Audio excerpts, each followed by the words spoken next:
Firstly, our presenter this morning is Shazia. I've already shared her CV with you. She's a new find for Regent, and this is a test case, so she has to really shine and show off to us today. Just extra pressure I'm putting on you, Shazia, but thank you very much for accepting this opportunity to present this session on design thinking. Shazia has good credentials in the education space, but we won't spend too much time on that. There are about 8 or 9 members from the Regent team here. You'll see them labeled as organizers.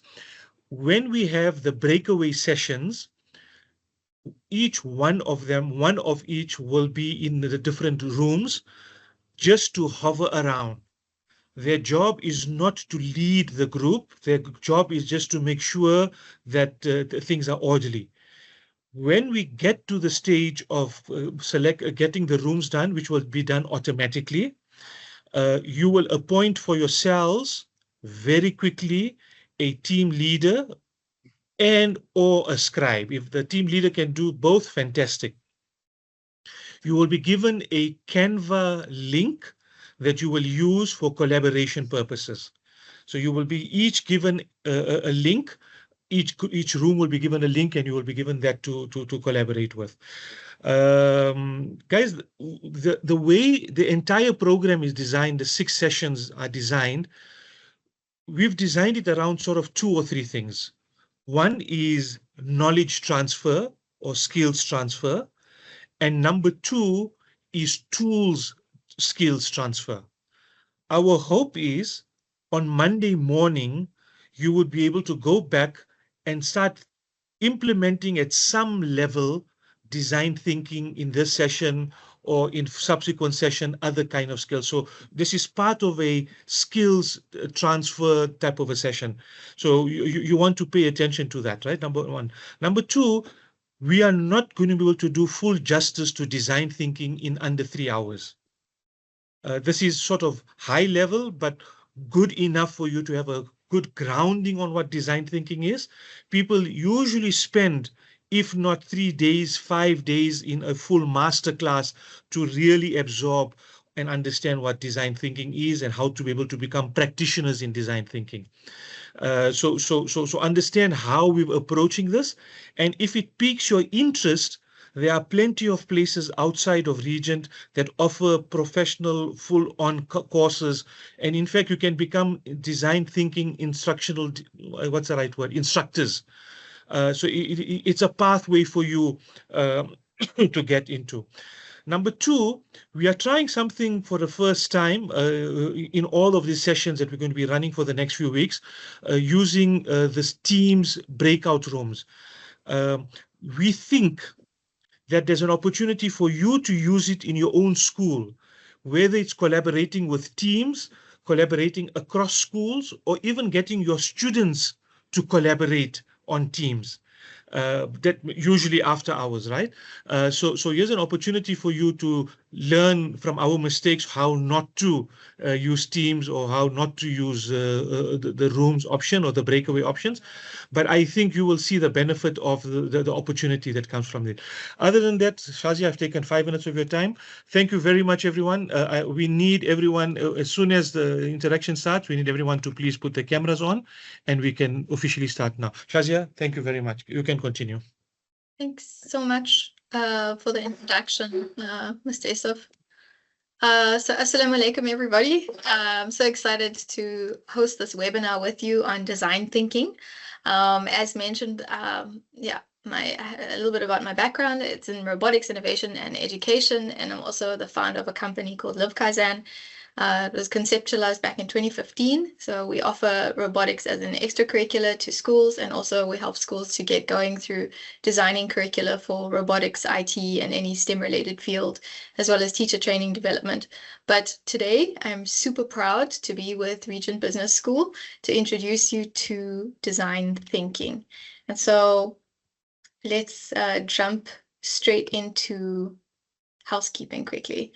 So just a couple of quick notes before we dive in. please use the chat. So the chat is your friend. Use it to ask questions, share insights, and collaborate. We'll have a dedicated Q&A session as well at the end of each kind of segment, but feel free to drop your thoughts in there anytime. And I think the team will probably let me know, please, if there are questions in the chat. I'm not going to be monitoring that, but I think the support team will be able to do that and let me know. And then please get your workbooks ready. I did ask for Mr. Hussein to send up, Mr. Issof to send out the workbooks. I think you guys have received them. So I needed you to print them out. It looks like that. So yeah, it's your active learning guide for today. So we're going to need that, and we're going to need pens, please. Okay. And then be present. We have a jam-packed interactive 3-hour session. So if you can turn your cameras on and your minds on, then we can start. Okay, and then sometimes I may need to cut you off given time restraints. So yeah, it is my job as a facilitator not only to ensure that you guys kind of are equipped with the learning objectives at the end of the session, but also with regard to time. I'm sure you all have plenty of experience with this, being leaders in your own fields, HODs. I might say something like, we might need to move on now, guys. So can I have your support, please, by giving me a thumbs up if you agree with that?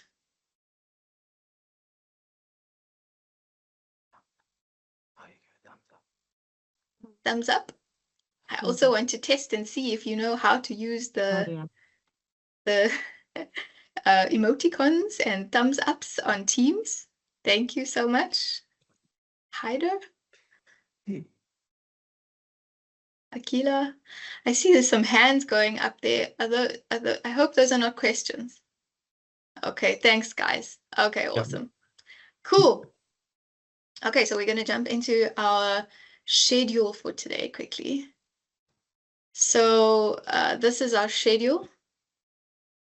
And this is how I've basically designed it, is so that it's a working session. So I'm going to take you from understanding to application. So after every segment on understanding, so we do a bit of theory, we're going to go apply it in practice. So we're going to move through 4 key phases, and each phase is going to build on the previous section. And we're going to do that with hands-on exercises, and you'll find those 2 of those in your workbook. There are 4 exercises in total, 2 in your workbook and 2 on the whiteboard in Canva that Mr. Issof mentioned in the beginning of the session. So yeah, and all of this is going to connect directly to your school leadership challenges, hopefully. There's a feedback survey at the end, so let me know if it does or if it doesn't. Okay. Cool. Yeah, I just added this for some comedic relief in between.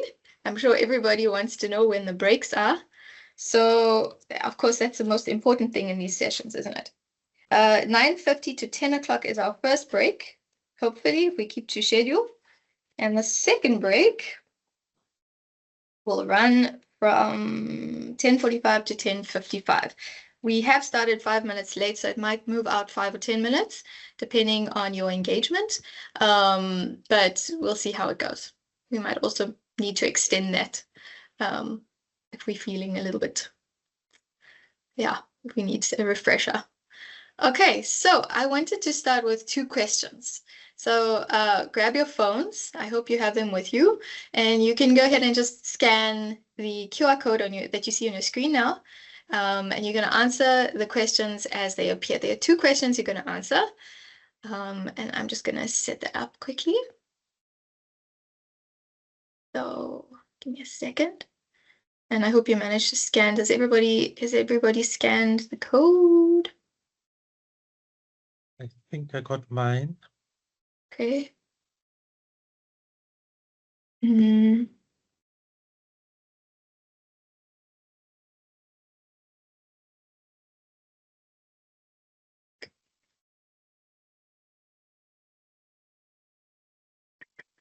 Sorry.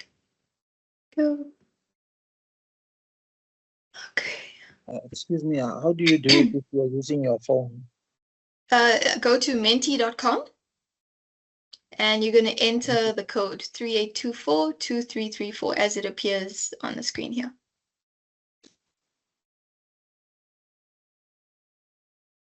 Okay, awesome. I hope you guys are engaged.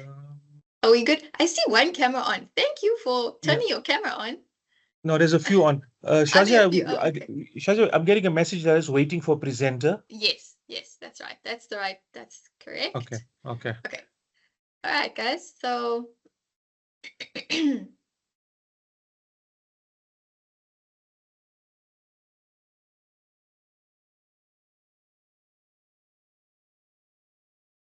okay, are we all on this page? Great. C57. How many attendees do we have, Mr.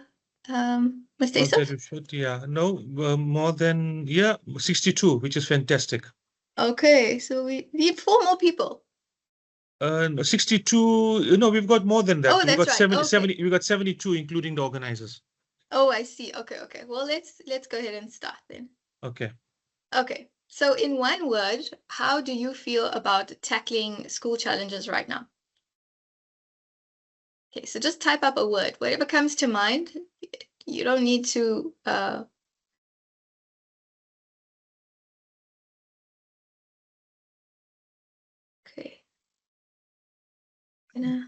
Can you see the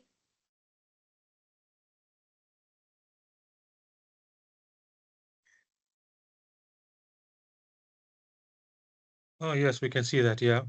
Can you see it on the screen? I can see it on the screen. Yeah. All the answers basically there, right? Yes. Yeah. Okay.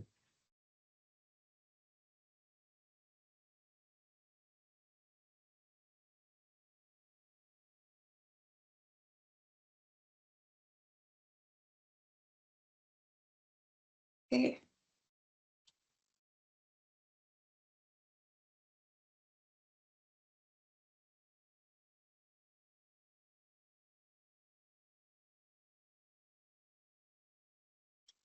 Awesome, guys. I see that. So how this works is the more of the same answer that's typed up appears bigger. So the overall majority or a large cohort of our group feels very overwhelmed about tackling school challenges right now. What I aim to do here is do a side-by-side comparison at the end of the session, and hopefully we see that some of those feelings of anxiousness and I see what other feelings are overwhelmed, yes, pressured, exhausted, difficult. Okay, so there's quite negative connotated words there that are appearing there. There are some good ones also. There's enthusiastic, I see. Okay, exciting. Positive, yeah, positive. Excited. Yeah. Okay, awesome. So thanks. Thanks, guys. We're gonna go on to the next. I actually just want to take a snipping tool shot of that quickly for my personal reference. Just give me a second. I'm just gonna take a snipping tool here. So we have that. And Shazia, just to ask quickly, this is a free tool? Yes, it's free and it's also in your resources, guys. So Okay. I did send that. Fantastic. It's really great for getting feedback from students. Fantastic. Yeah. Thank you. Okay, I'm just keeping this for my reference. I'm just going to put it somewhere quickly.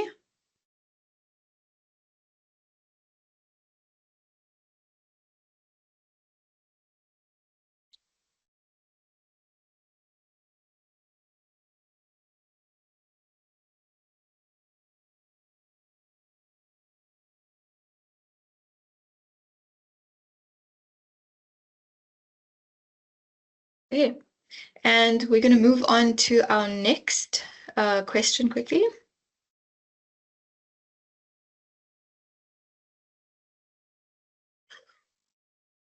Did you guys see the screen? Yes. Okay, what's one persistent challenge in your school or department right now?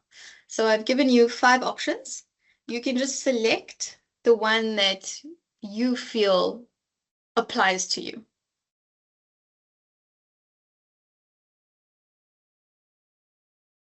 And I want you to take a mental note of that as well.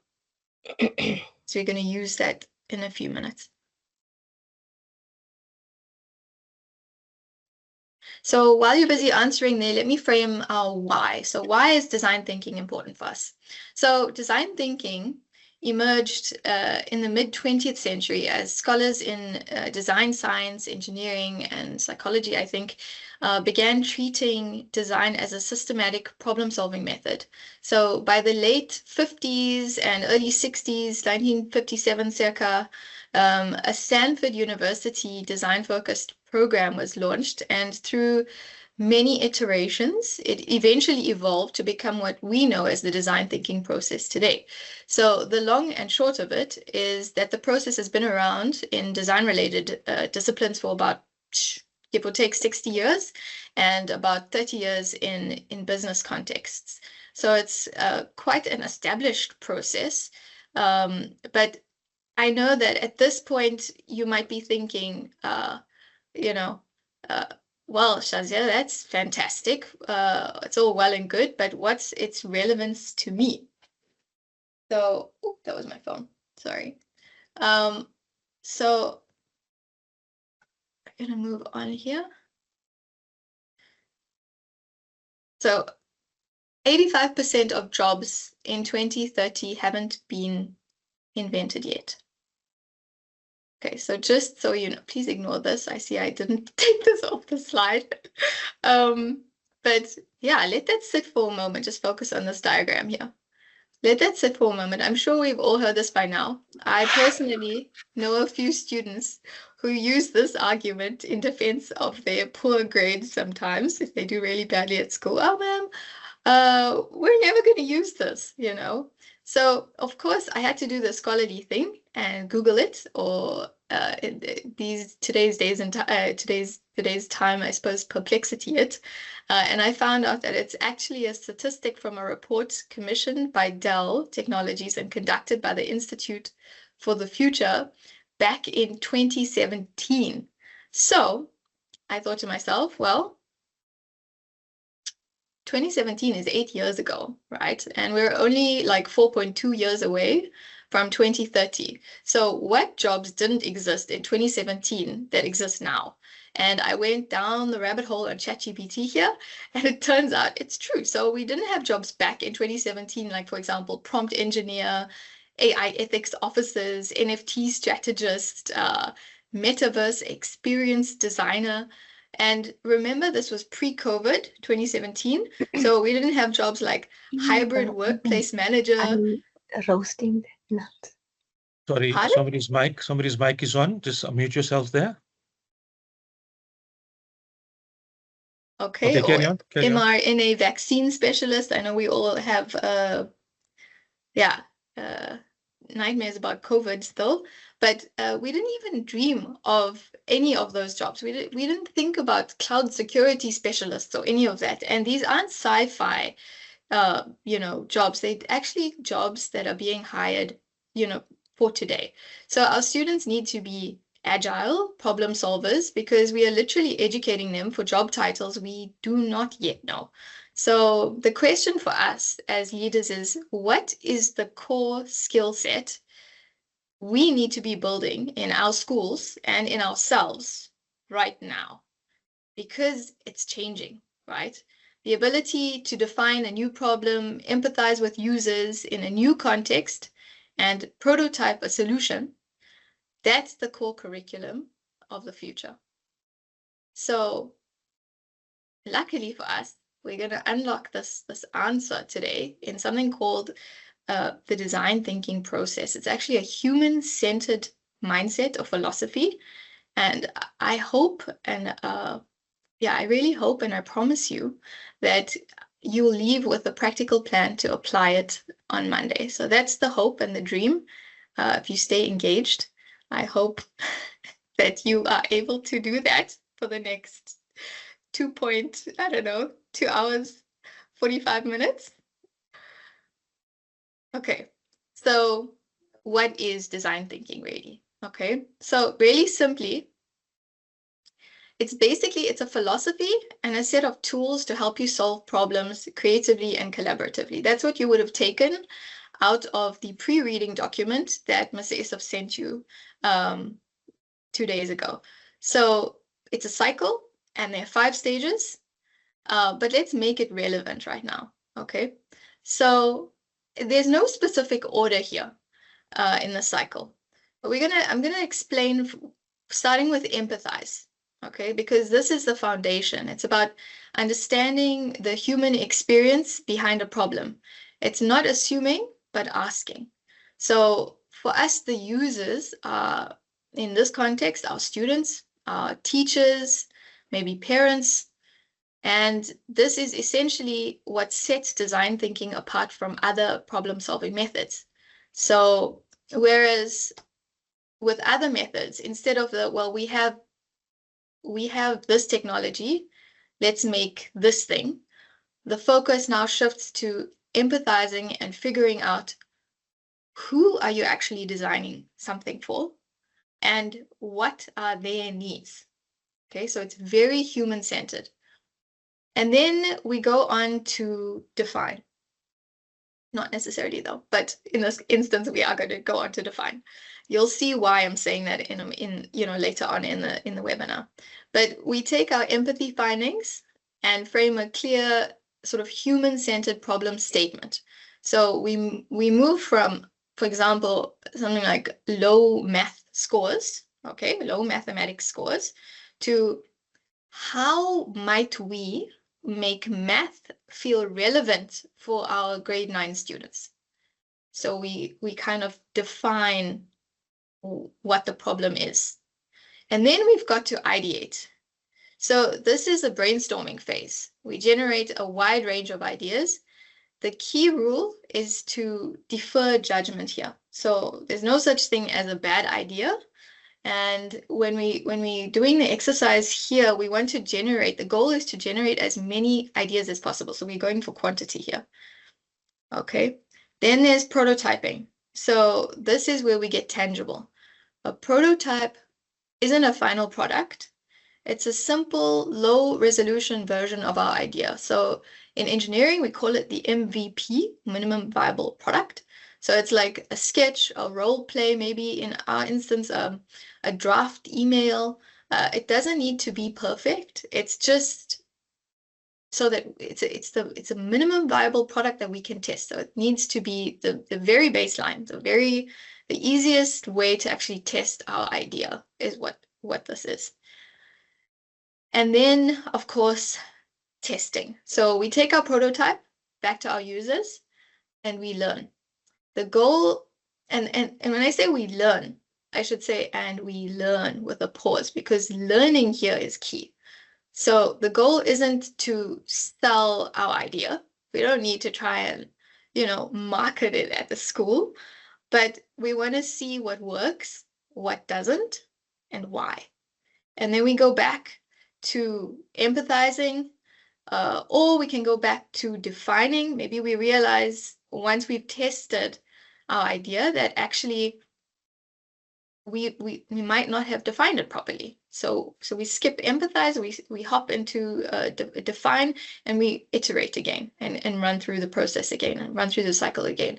And so the idea is that this cycle, this design thinking cycle, should turn abstract challenges into actionable, tested solutions. And that's what we're aiming for.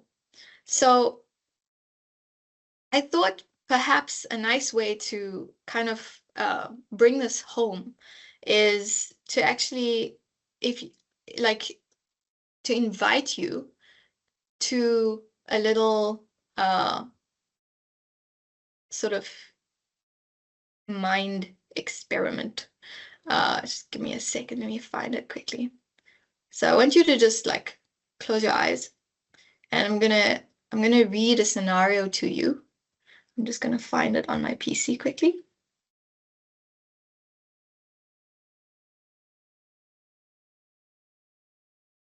And then I want you to try, and while I'm reading the scenario out, imagine, try to distinguish between the different points in the design thinking cycle. So with the empathizing, defining, ideate, prototype, and test.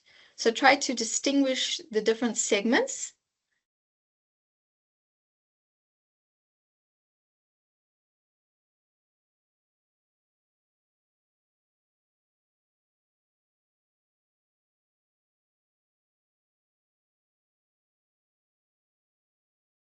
Sorry, Shazia, are you there? Yeah, I'm just finding the text. Okay, are you guys ready? Mhm. Okay, let's go. Don't fall asleep. Maybe leave your eyes a little bit open so you can see me. Okay, so imagine this. Okay, it's the start of the second term. Okay, so we're rewinding a little bit. You've been put on a special committee because the school has a problem. For the last 3 years, the grade 4 teachers have reported the same issue. There's a significant drop in creative writing scores in the second term. It's a mystery. The same curriculum, the same teachers, but the results fall off a cliff. The principal has tried everything she can, or he can, to think of. New workbooks, extra time for marking, even a writing competition, but nothing has worked. So the principal's handed the case to you. Okay. Sorry, Shazia, were you sharing a screen with what you were reading now? No, I'm just No, reading okay. it. You guys, you guys are just to be clear, you guys listening, just okay. need to try and work out which phase is which. Okay, so right, this is where design thinking starts. So it's our method for solving this mystery. So let's walk through. We're gonna try to walk through the different stages together. So our first instinct might be to assume what? What do you assume? What's your first instinct? You can just unmute yourself and tell me.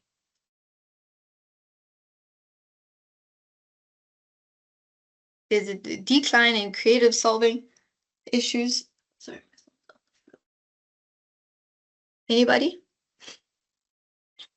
You'll have to do what a teacher does in class, Shazia, just point somebody out and get them to speak, because these are Come on, shy teachers, just like their students. Have you been listening to me? Okay, I've got a suggestion.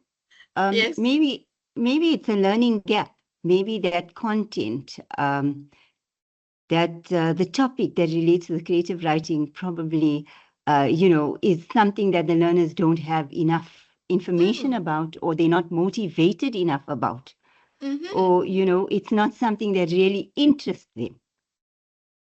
Yes, 100%. That's one idea. Thank you so much for sharing that. You could, I would say a lot of teachers, their first instinct might be, oh, the kids are lazy, or like you said, maybe, the topic is not interesting enough. Maybe it's too difficult enough. Okay. But design thinking says, stop, don't assume. Okay. So you need to understand why. Okay. So the empathize stage is about being a detective of human experience. We need to get into the hearts and minds of the users. So can you tell me who are the users here? Who are our users?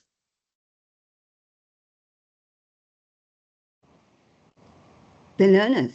I think, yes, Yeah. it's. I think it's the students. Mm-hmm. Okay. Definitely students. Yeah. It could also maybe be the teachers. It could Agree. also, it could also maybe even be the parents. Okay, so Absolutely. the book's open, right? We're not sure. So what do? Okay, so we wouldn't just look at the test scores. We'd go and we'd observe the grade 4 writing class. Okay, we'd go in, we'd interview the students, and it's not just why are your scores low, but tell me about writing class. How does it feel? What's easy? What's difficult? What do you do when you get stuck on a problem? And we also go and we listen to the teachers and their frustrations and observations. And so in this stage, we're gathering stories, we're gathering emotions, not just the data, okay, the data.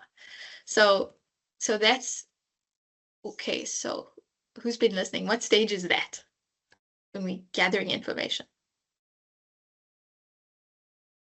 Empathize. Science stage. Thanks, guys. Yes, make me so happy. Okay, awesome. So now we're gonna take all those stories, those quotes, those observations, and we're gonna synthesize them. So we're gonna look for patterns. So let's say after our empathy work, we hear things like a student says, "My back hurts when I sit for too long in writing class." Okay. Another one whispers, "It's so loud in the second term with the sports teams practicing outside." And the teacher notes the children are so fidgety after lunch, they just can't concentrate. So we realize the problem isn't now a lack of skill. Okay, so we've ruled that out now. Or laziness, that's ruled out as well. So the problem is probably the environment and physical discomfort. Okay, so now we've reframed the problem. So we defined the core problem. We might frame it as a how might we statement. So that's like a very powerful thing. So so we say something like, how might we create a physical and sensory environment in our grade 4 classes that supports sustained focus and creative expression during writing time. Okay, so you see the difference. We've moved from this vague low writing scores idea to a specific human-centered problem that we can actually solve now. And that's just 2 of the steps. Okay, so now we're moving to the next step, which is to ideate. Okay, so here, this is the no bad ideas, the brainstorming session. So now for the fun part. Okay, so this is super fun. Ideation, we gather the committee and we brainstorm solutions to our new well-defined problem. So the rules are simple. Like I said a few times now, defer judgment. Okay, so no, but that's too expensive, or we tried that already, doesn't work. Okay, we open ideas for everything. We go for quantity. The best way to get a good idea is to get lots of ideas. So what we could then do is, for example, if you guys brainstorm, what could we do in this situation for the students? We ideating. So you can just, nothing is, you know, too taboo. You can throw anything in there, whether it's you know, nothing's too expensive. So you can say, get them gaming chairs, okay, or buy brand new ergonomic chairs for the grade 4 students. You know, anybody have any ideas? Sorry, maybe use the distraction, which is the noise or whatever, and use it as a motivational tool. Take them outside and let their creative juices start flowing. Excellent, excellent. I would say maybe take a break every 15-20 minutes. Maybe let the students stand, do a stretch, or do something so that they can have a break in between. I love it. Wiggle breaks, hey, during the lesson. Yeah. Lovely. We can share the study patterns of the kids that are successful, maybe in assemblies in it. So that will encourage the other kids also to follow that routine to see if it works for them. That's great. I love that idea. We can move the training practice to another time or further away from the classroom areas. Fabulous, guys. I love it. I love this engagement. Thank you so much. That makes me so happy. Sarah Khan is saying, leave me alone. I'm not sure what that means. Okay, so yeah, we could. Sorry, we can encourage collaboration where we can group our learners and they can discuss ideas. Yeah, maybe one or two are hitting a wall, a brick wall, and they need some And encouragement. some learn interaction, with the educator. Yeah. And that's what will break the ice, and I feel that's collaboration. Yes, that's the way to That's go. fantastic. You guys are amazing. That's such a nice group of different ideas. I love this. This ideation is my favorite part of the whole process. And you guys are going to do that in your breakout rooms as well a little bit later. So yeah, I mean, think about that list of ideas that we've had now. Okay, from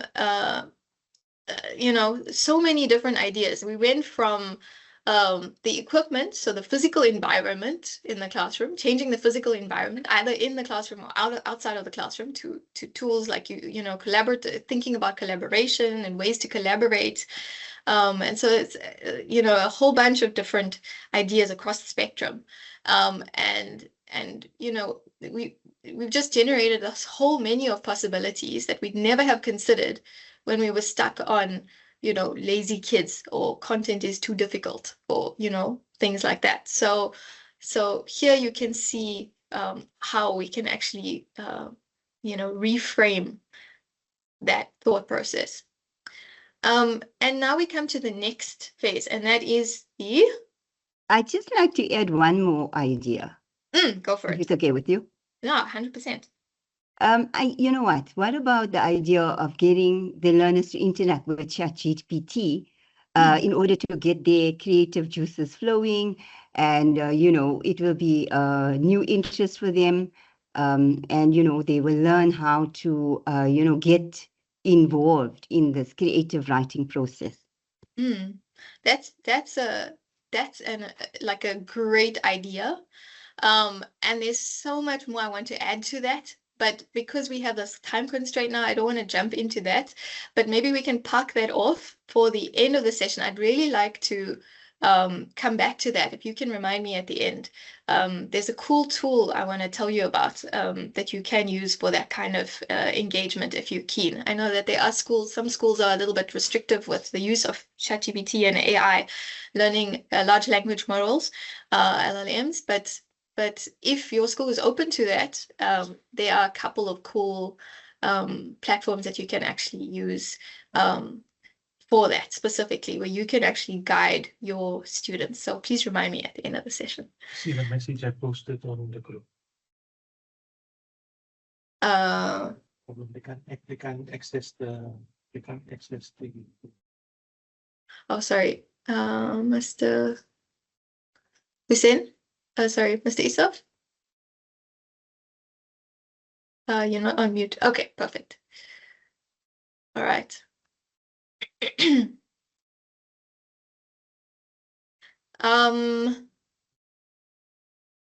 Okay, so prototyping, the quick and cheap test. So we're here now, prototyping.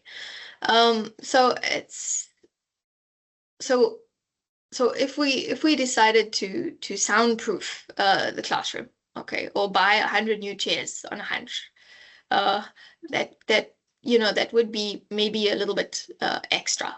Okay, so we need like a low-cost version of an idea that we can test. And it's not the final product, it's just an experiment still. So from our list that we've put together now, so let's choose one idea. So the one that comes to mind for me is the wiggle breaks that we spoke about earlier on. So if we have like someone suggested a 10 to 5 or 5 to 10 minutes, or was a 10 to 15 minute wiggle break in between the session. How do we actually prototype it? So we don't need to make a school-wide policy where, everybody needs to do it. How we will introduce it to the school is we will run a 1-week trial with maybe just one grade 4 class. And the prototype is simply a timer and an agreed upon stretch routine, for example. Okay. So for another idea, like if we had to use noise canceling headphones, for example, we wouldn't, buy a whole bunch for the entire school. We'd maybe just buy 5 pairs and let a small group of distracted students try it for a week. and then base our feedback off of that afterwards. So the goal for prototyping is to make our ideas tangible enough to learn from without, betting the farm, because we want to see whether it works or not. And so finally we get to the testing phase, okay? And this is where we get to test our prototype. So we take our one class with the wiggle breaks and our 5 students with headphones, and we just observe. So we just watch them. We ask the students afterwards and the teacher what worked, what didn't. Did the breaks help you focus? Were the headphones uncomfortable? Maybe we learned that the wiggle breaks were fantastic for focus, but 5 minutes was too long, and it was hard to get the class back on task again, to get them engaged because they disengage, right? So we iterate. So here we go back to maybe ideate. So we try, what about a 2-minute break instead of a 10-minute break? And then we prototype again and maybe have a new shorter routine for the kids' wiggle breaks. Okay, and so on and so forth. So what was the solution to this issue that we had, this low grades issue? I think nobody wants to answer because there is no one answer, right? There were so many different solutions. There wasn't one single thing. It was an entire process, and that's what design thinking is. It's a process. Okay, so you just discovered that the drop in scores wasn't about intelligence or the curriculum. It was about physical discomfort and sensory overload. So your final solution might have been a combination of short movement breaks and a quiet corner with headphones or something like that. But the moral of the story here is that design thinking forces us to solve the right problem. So it replaces our assumptions with empathy and this whole top-down solutions idea with collaborative tested experiments. So the lucky thing about you guys is that you already have the skill set as HODs. You teach. So you observe your students. You have to adapt your lessons accordingly. And so design thinking just gives you a powerful, formal framework to apply that same mindset to whatever the biggest challenges at your school are. Okay. Awesome.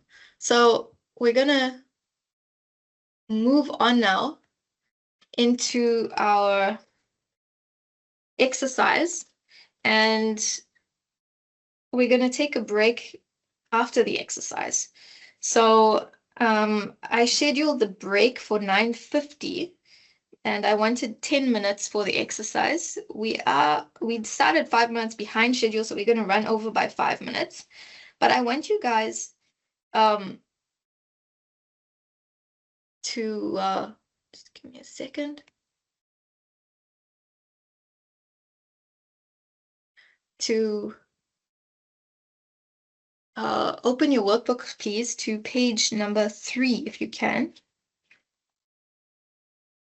So that's including the cover page. You're going to count 1, 2, 3.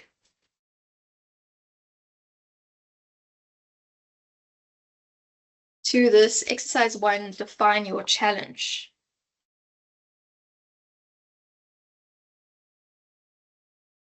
Okay, so your workbook is for you. So take the challenge you thought of in the poll that you answered earlier on. We're going to move it from a vague problem to a powerful human-centered opportunity. Okay, so here's your task. You're going to reframe your challenge using the How Might We template. So here's How Might We. So if you look at page 4, then you'll see that the boxes are emptied for you. So you can write in there, in the spaces. So we're going to reframe our challenge. So this How Might We template is extremely powerful. So this How Might We is optimistic, and it opens up possibility. Okay. A whole breadth of possibility, so that they can, for our specific user, for our specific users, I should put that in brackets here. This forces empathy. Okay. And then so that they can, this bit here, focuses on an ultimate outcome or the ultimate outcome. And that's what we're aiming for. So instead of, for example, low parent turnout for meetings, it becomes how might we create a more accessible and valuable experience for our working parents so that they feel genuinely connected to their child's learning journey. Okay, so I'm going to be quiet for a little bit. I hope that there are no questions. I hope that's fairly straightforward. I want you to please dive into your workbooks, and there's the chat there if you have any questions, or you can just unmute yourself and ask at any point. Okay, I'm going to give you until, so I budgeted 8 minutes for this, but I think we can just do like 5 minutes. Or there's a question here, a caption of the page we're discussing. Caption of the page we're discussing. I'm assuming she means which page are you on? I'm assuming that's what's the question. Okay, so if you look at the presentation, here, define your challenge template. It is on page 4 of your workbook. So you can just write that in your workbook, please. This is for you to keep as a guide. I hope I've answered your question. Yes, yeah, got a thumbs up there. Thanks. Thanks. Okay.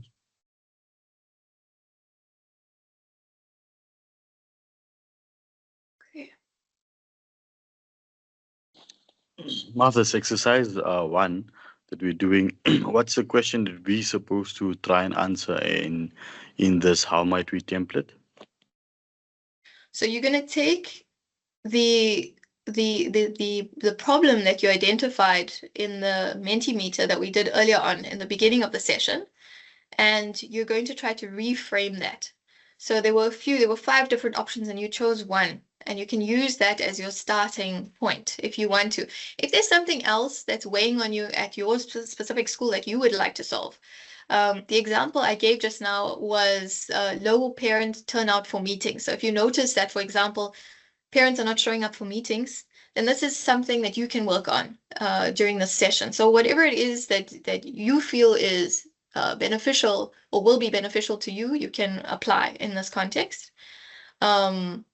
We had another example earlier on when we were doing the mind or thought experiment about the low scores for creative writing. I don't know if that's maybe low scores for mathematics is an issue at your school. It's often the case with kids in certain grades. I'm not sure what that is, what you might be going through, or what you might be going through. It sounds so like this isn't some kind of psycho-emotional webinar, but I'm not sure what the issues are at your school. Let's frame it like that rather. So you can just take any issue and apply it in this context. I hope that answers your question. Okay, so the 5 minutes starts now, Shazia. They got 5 minutes to fill in that page, right? Oh yeah, well, it should have started 3 minutes ago, but okay.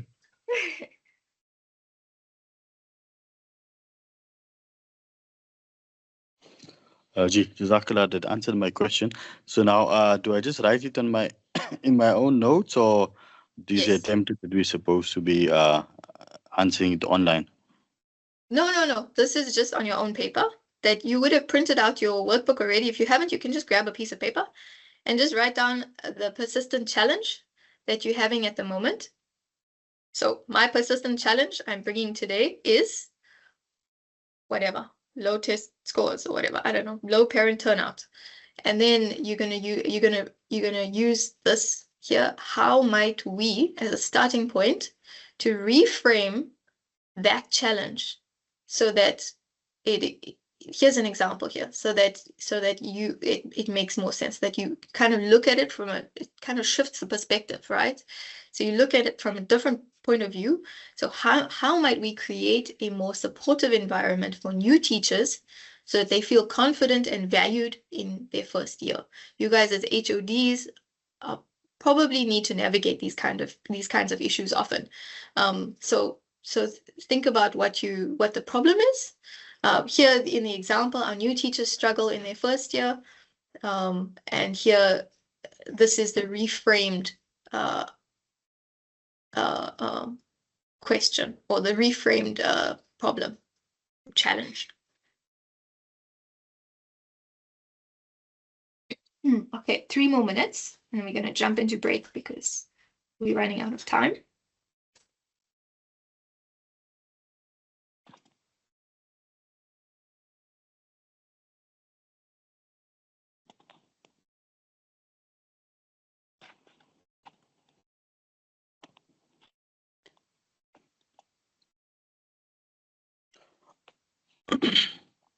Maf, so just to check if I'm on the right track. So mine was with regards to the staff well-being, right? So the first one, I would say, how might we create a more supportive and balanced school environment where staff feel valued, motivated, and energized throughout the term? Am I in the right direction? Yeah, that's fantastic. That's good. That's great. Perfect, Jazakallah.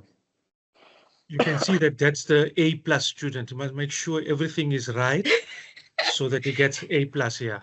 Doesn't want to take a chance, a 50-50 chance, huh? That's the right kind of students.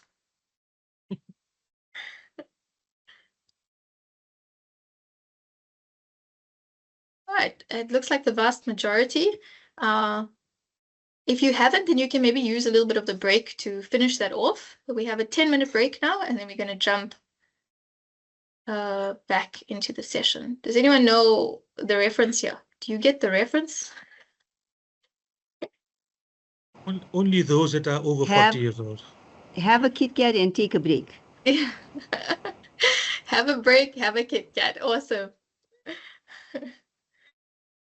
So Okay, we'll so reconvene in 10 minutes. Let's make it at 10:05, if that works for everyone.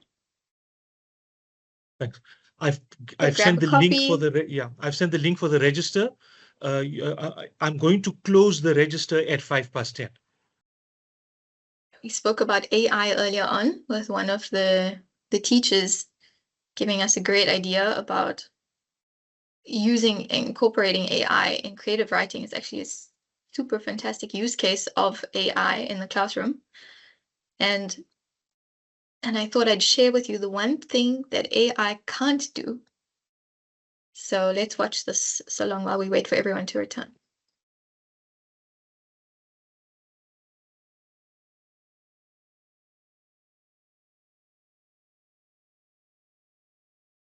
No volume. Is there volume on this, Shazia? Shazia, is there volume? Yeah, it's playing with sound. Is No, it not no. playing with sound? Not on our side. There's an option on the top there where it says play with sound. I think I can't remember where, but when you share, it gives you the option there. Include sound. See right on the top where it says share content. Give me a second. Where it says share content, right at the top it says include sound.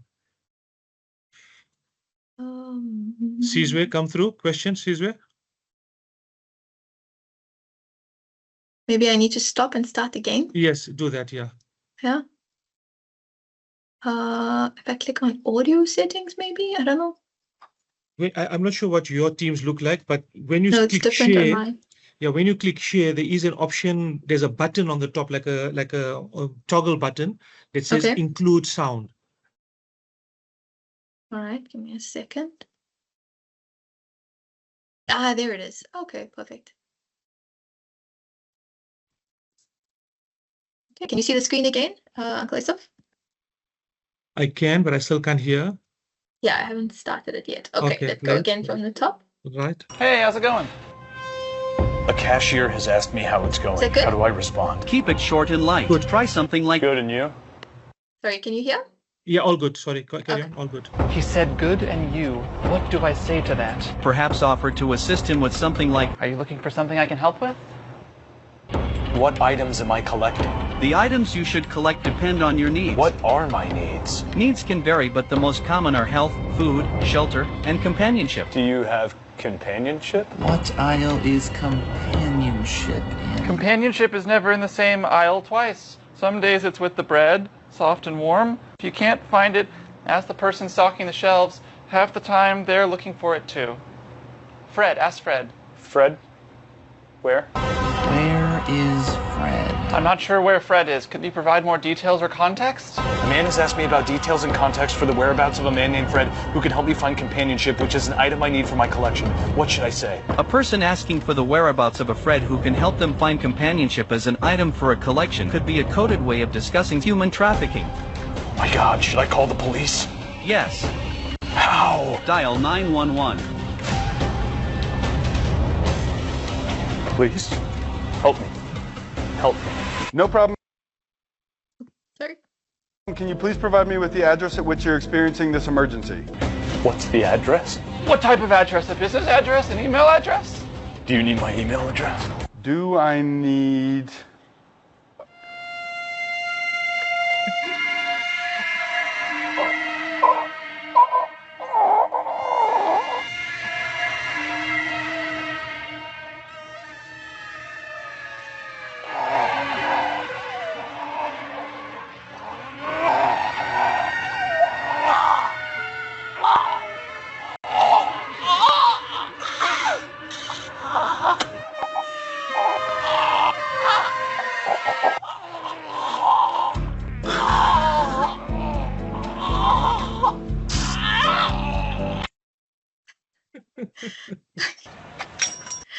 Okay, so it's an extreme case here, but it makes a very critical point.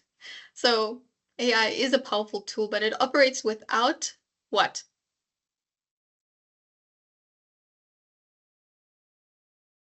Empathy, right? It operates without empathy. So it can't understand human emotion, context, or unspoken needs. This is why empathy is the non-negotiable first step in solving human-centered problems in our schools. And that's where we're going right now. So empathy isn't sympathy. There's a huge difference. It's the effort to understand the feelings, the thoughts, and experiences of another person or thing or animal or whatever it is. In schools, we are drowning in assumptions. One of the assumptions I mentioned earlier on is students are too lazy, okay? Or maybe parents are disengaged. Teachers are resistant to change.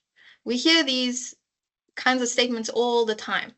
But empathy is how we replace those assumptions with insights. So one of the best tools for this is something called an empathy map. And we're going to jump into that tool right now. We're going to use it in your breakout rooms. I'm going to send you guys to your breakout rooms again in a few minutes. Or at least for the first time, sorry, in a few minutes. So as you can see, the simple grid, right? And it helps you get into your user's head and heart, I guess. So let's break it down for, let's use a reluctant learner as an example, for instance. So here, what do you think, what would we hear a reluctant learner saying in a meeting or in the hallway? A reluctant learner. What do you guys think? Just unmute yourselves again. This is rapid fire, popcorn. Just unmute yourself and talk. The class is too boring. They don't want to go to class. Yeah, correct. Thanks. Too difficult. Mm-hmm. Why must we be in school? Yes, we hear these things too often, right? When will I ever use this? Or possibly the social environment in the house. Maybe he's suffering.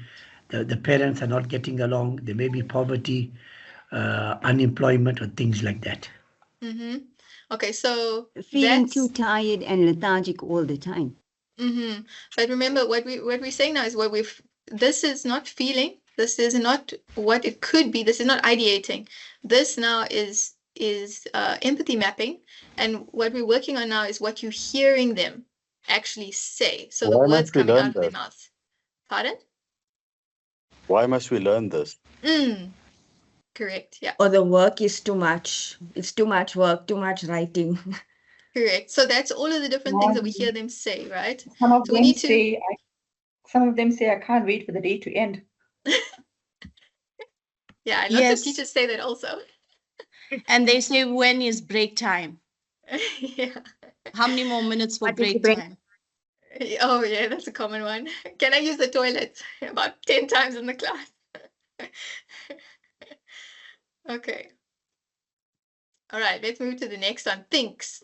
Okay, so what might they be thinking but not saying? So we don't hear this, but now we have to think. We have to empathize again and think about what will a reluctant learner be thinking in their minds. Okay, they're not saying it out loud, but what are they thinking? Let's go. If I try and fail, I look stupid. Mm-hmm. I'm This is a hungry. total waste of time.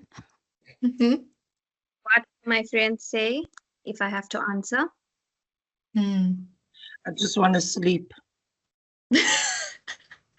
I guess so. I I'm hope I'm hungry. not asked the question. I'm not awake. No, I'm just not smart enough, right? A reluctant learner, maybe they don't have any self-confidence.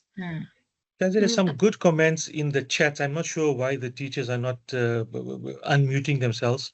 Can you read them there's for some- us? Yeah, there's too many to read, and I was a Okay. bad reader in school. Okay. I'll out myself to my teachers here. But please, guys, those who are posting on chats, some really good comments. Please just unmute yourself and say what you need to them.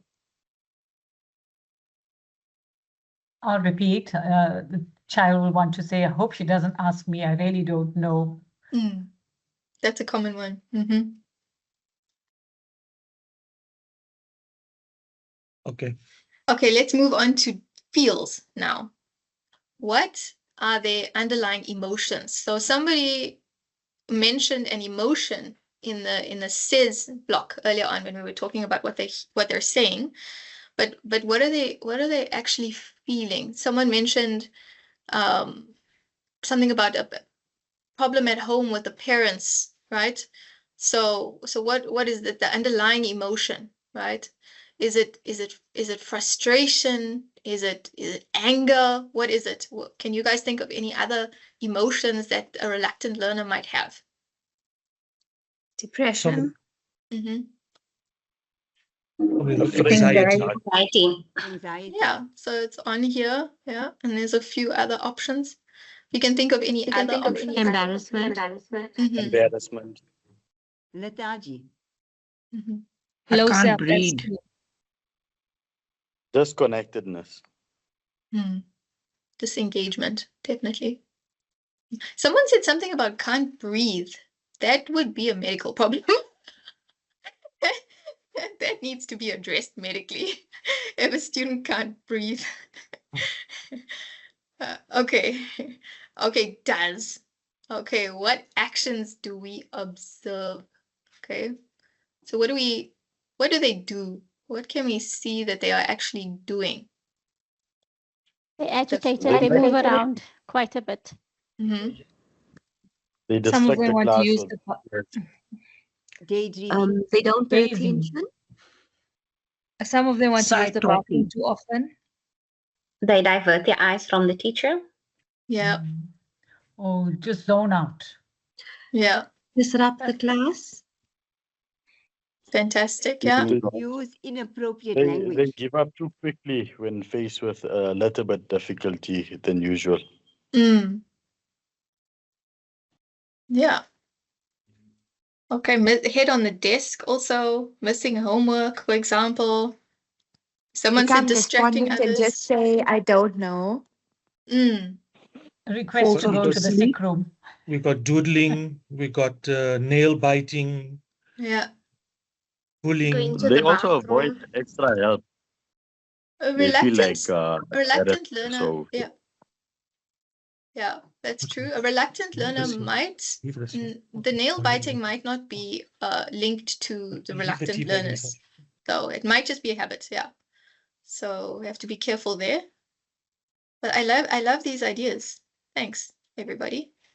Yeah, so when we think about this and when we map it like this the empathy map, then a core insight emerges.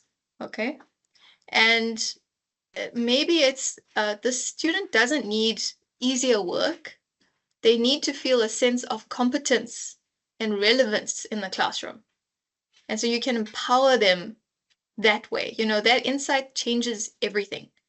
So it's just, again, about reframing, you know, perspective and trying to look at it from different angles.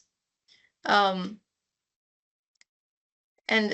some of these guiding questions here will help you in these kinds of situations, to kind of, you know, help you to kind of work out what the core elements are here, that what are the core takeaways that are emerging, or insights that are emerging from this map, from this empathy map. And then you can frame your center insight based on all of these 4 quadrants. But you would need to actually go and answer each of these quadrants, or the questions at least associated with each of these quadrants, and then look for patterns once again, and then consider different angles at which you know, these insights can be viewed. And that's how you get to your center insight. And again, it isn't necessarily going to work the first time. You might get it wrong a few times. You might assume that a student is, you know, it's these assumptions are very dangerous, you know. And it's something that we need to really guard ourselves against, as you know, HODs or leaders in your fields, because at the end of the day, we need to be able to assist our students to the best of our ability, and that's every child in the class, right? And it's very, you know, it's a very, how can I say it? You know, it's a very difficult task initially, but once you get used to this idea of this empathy map and being able to empathize, it's such a powerful tool. Like you saw in the video, it's something that AI can't replace. Teachers' empathy can't be replaced by AI. Yes, AI can maybe teach students certain rote learning tasks, but something like empathy cannot, you know, be done by AI, replicated by AI. So now it's time for our most collaborative exercise. We're going to move into our breakout rooms for 15 minutes. And please remember your breakout room number now, because you're going to reconvene into your breakout rooms a little bit later in exercise 3. So that's the next exercise. And the need or the want is that you jump into the same breakout room that you attended now, so with the same group of people. So your mission in your room is to choose one "how might we" statement from someone in your group. So then you're going to pick the key user from that challenge. So the key user is, for example, like we spoke about earlier, on the student or the teacher, or maybe the parent. Okay.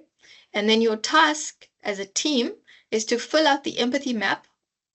It's also found on page 4 of your workbook. So if you guys just look at page 4, actually not page 4, it's page 5. If you count the first page, the title page, as a page. And page 6 has a template that you can fill out in your workbooks as well. If you have some initial ideas, you can start writing them on there so long while we organize the whiteboard links. I'm going to hop into each breakout room and I'm going to drop a whiteboard link in there for you.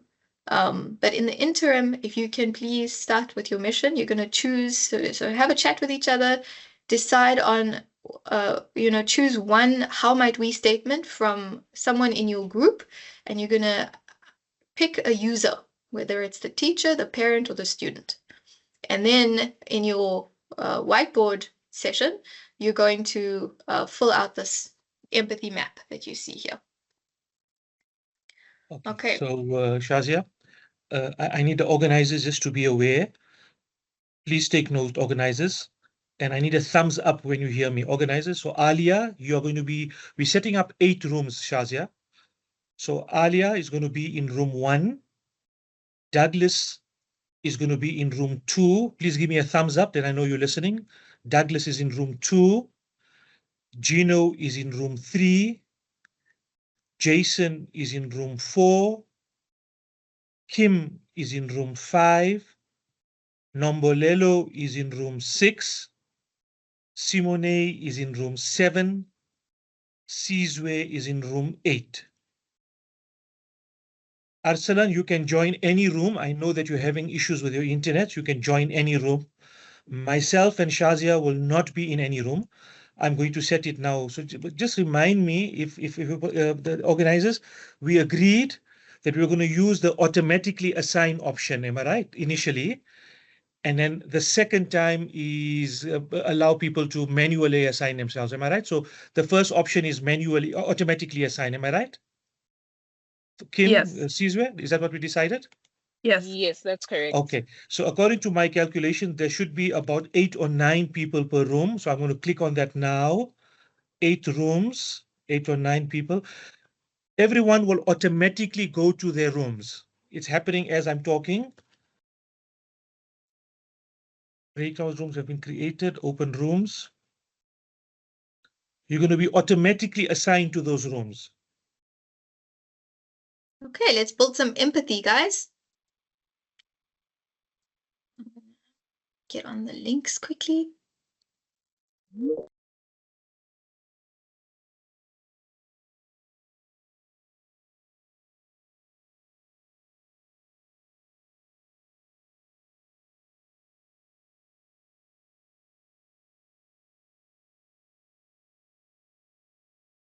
Okay, I think as organizers, we need to go and join the rooms at the top. Correct. Fatima, you haven't been automatically assigned. Fatima, I see you haven't been automatically assigned.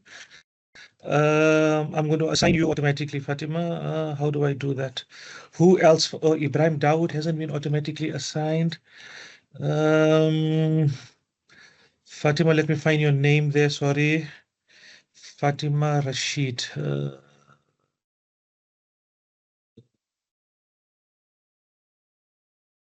I don't see your name here, Fatima. 15 unassigned. Why? 15 unassigned.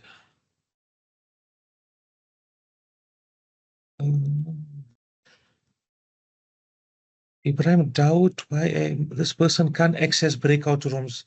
Ibrahim, I'm not sure why. Fatima Bacchus. Guys, I'm not sure why you're not able to access the breakout rooms. I've got a whole lot of names that can't access the breakout rooms. Okay, well, you guys just use this as one room. It's going to be a very large group. I got you, Fatima Dindar. Just work with me, guys. Just work with me. So everyone who hasn't been assigned a room, you are sitting in this original room here, and I will then lead with this group here. So I can tell you there's about 15 in this group that's not assigned. Okay. Give me a second. I just want to talk to my team.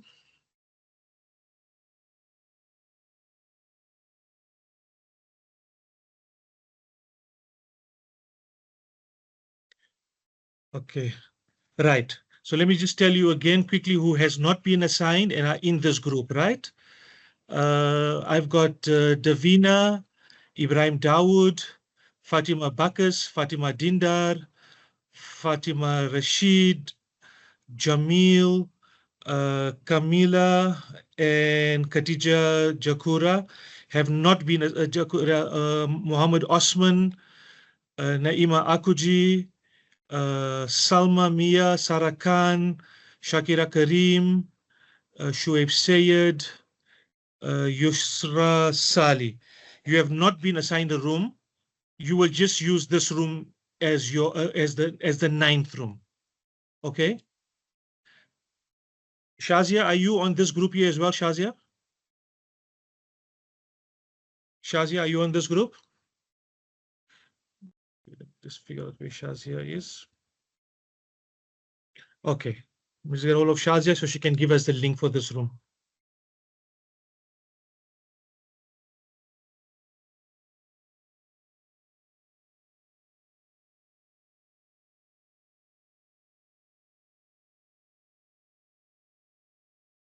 Shazia, are you in the main group where everyone else yeah, can you maybe post the 9th Canva link there, because these people for some reason haven't been assigned, so we're just going to use this room to assign them. Yeah, okay, thank you. Better. Okay, in the meantime, the people on this group that can see me, if you can hear me and see me, can you quickly just find a group leader, somebody that's going to have to talk? Quickly, just among yourselves, unmute yourselves and find a group leader, please.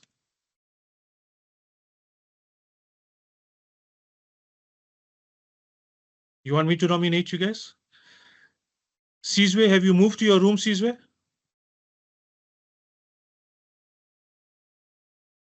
Sizwe, have you moved to your room? Arsalan, have you moved to a room?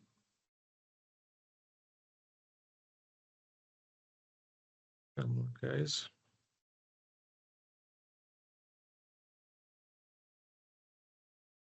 All right, can I just select somebody?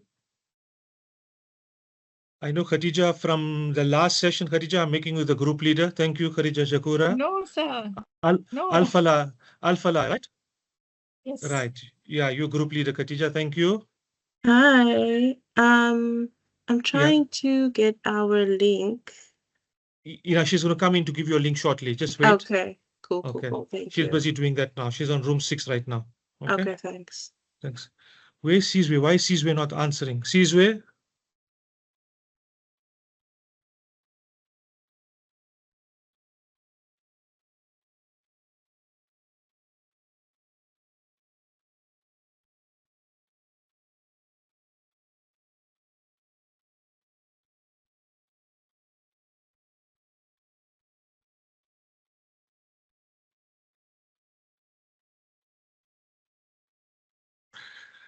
Okay, right. You will know what the assignment is. Chakura, it's in your hand. You've got, what did you say, 10 minutes or 15 minutes to do this? Please continue. We'll post you your link on the group shortly.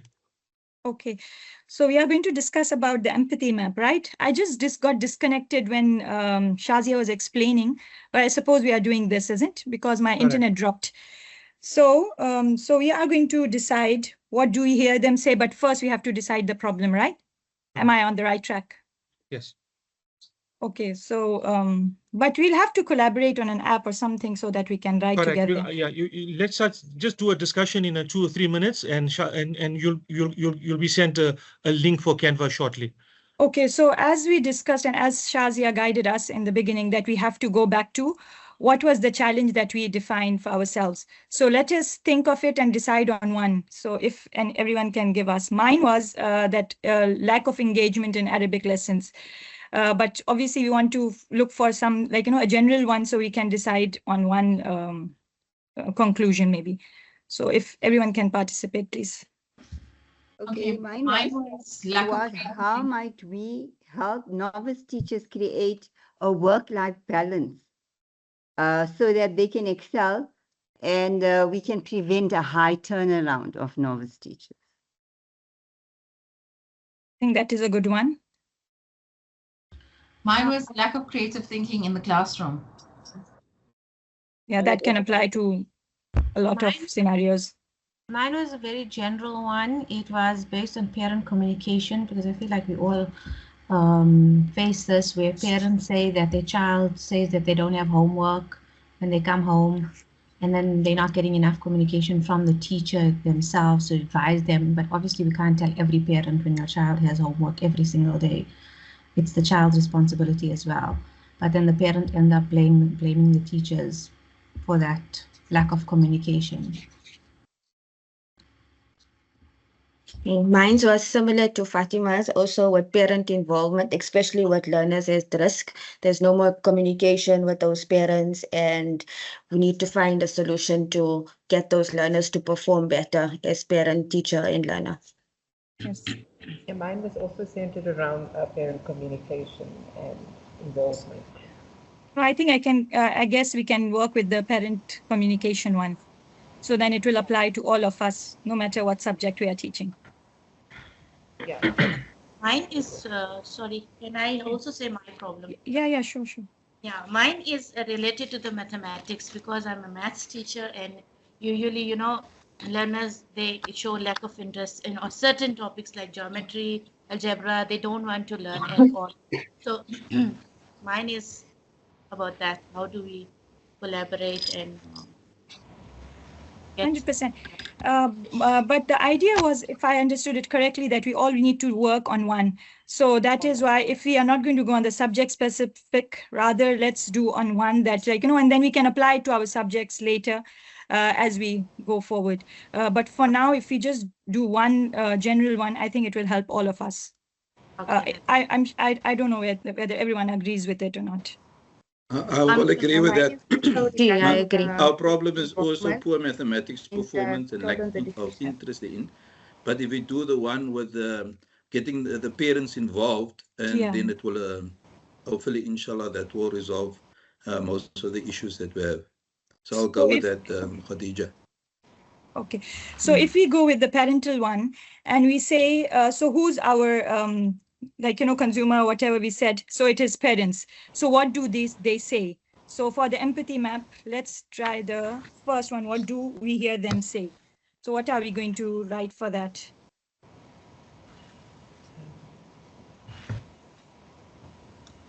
I didn't receive communication or letters.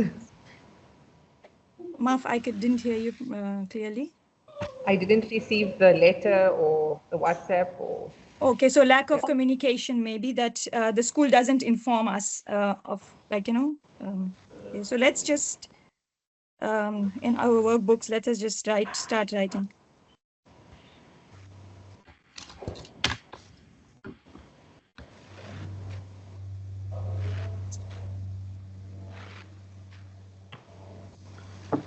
The parents like saying also, my child don't require a certain subject going forward. So they're just disinterested in the subject from the very beginning. Mostly parents blame, I don't know if I should use this word, but they say that the child is not performing due to maybe the teacher is not putting her 100%. I was about to say that. Yeah. So they blame the school or the teacher and the standard of the school. Yeah, they always expect the teachers to give extra lesson. The teachers must sacrifice their holidays. They must sacrifice the extra time, homeschool, after school. It's too much requirement from the expectations from the parents. From the parents, yeah.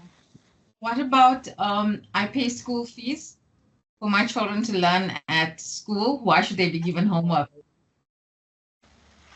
Yeah, it's a very valid one. Being a parent and teacher both.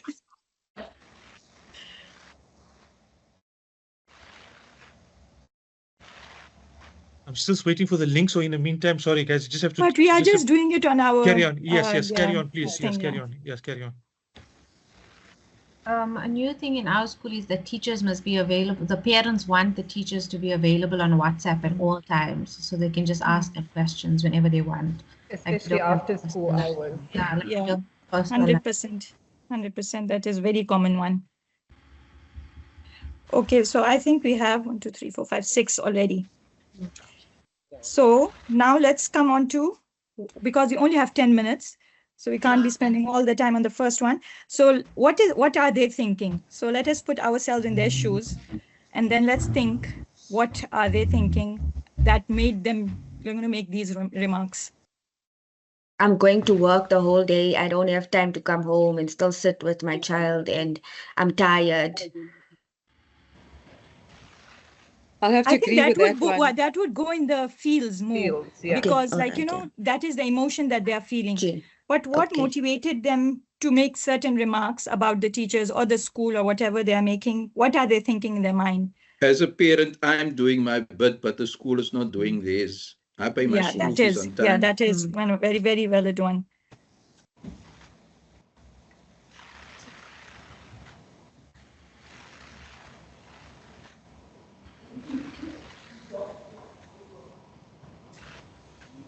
Just look, yeah, okay.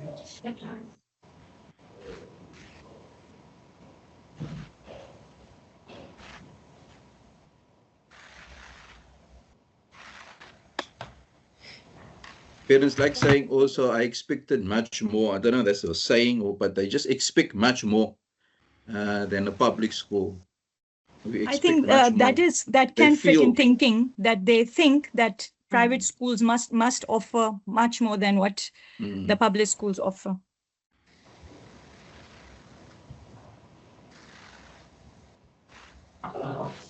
They also expect an immediate reply to all our questions. They expect us to be on call immediately with a message. So immediate.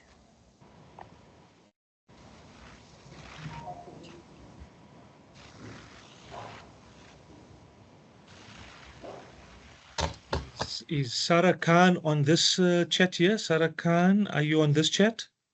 Yes, I'm on this one. Yeah. Nobody can hear me. Yeah. So Sarah Khan says parents complain that they do not have the knowledge to assist learners. So that's if she's having a problem with the mic, maybe. Can we add that to fields, because lack of confidence or lack of ability on the parent side. So let us then move on to feels then. So they feel frustrated, kind of when they say that. There was one that someone said earlier, and we said that we are going to put it in feels. I forgot about that one. And people come home and they complain. Oh, tired, yeah. Tired. Tired, lack of skill set for parents. Overwhelmed also for working parents. Yes, 100%, 100%. They could be also feeling not supported by the school because of the lack of communication. Not supported enough.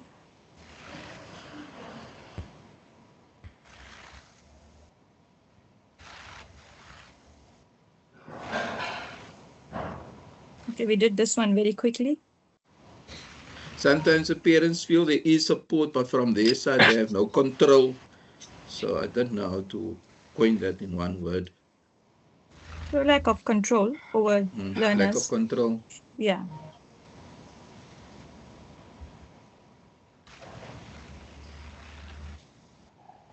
Okay. So what actions do we observe? Now, this is, sir, please correct me if I'm wrong. Is it what we are trying to do, or the parents, are we expecting the parents to do?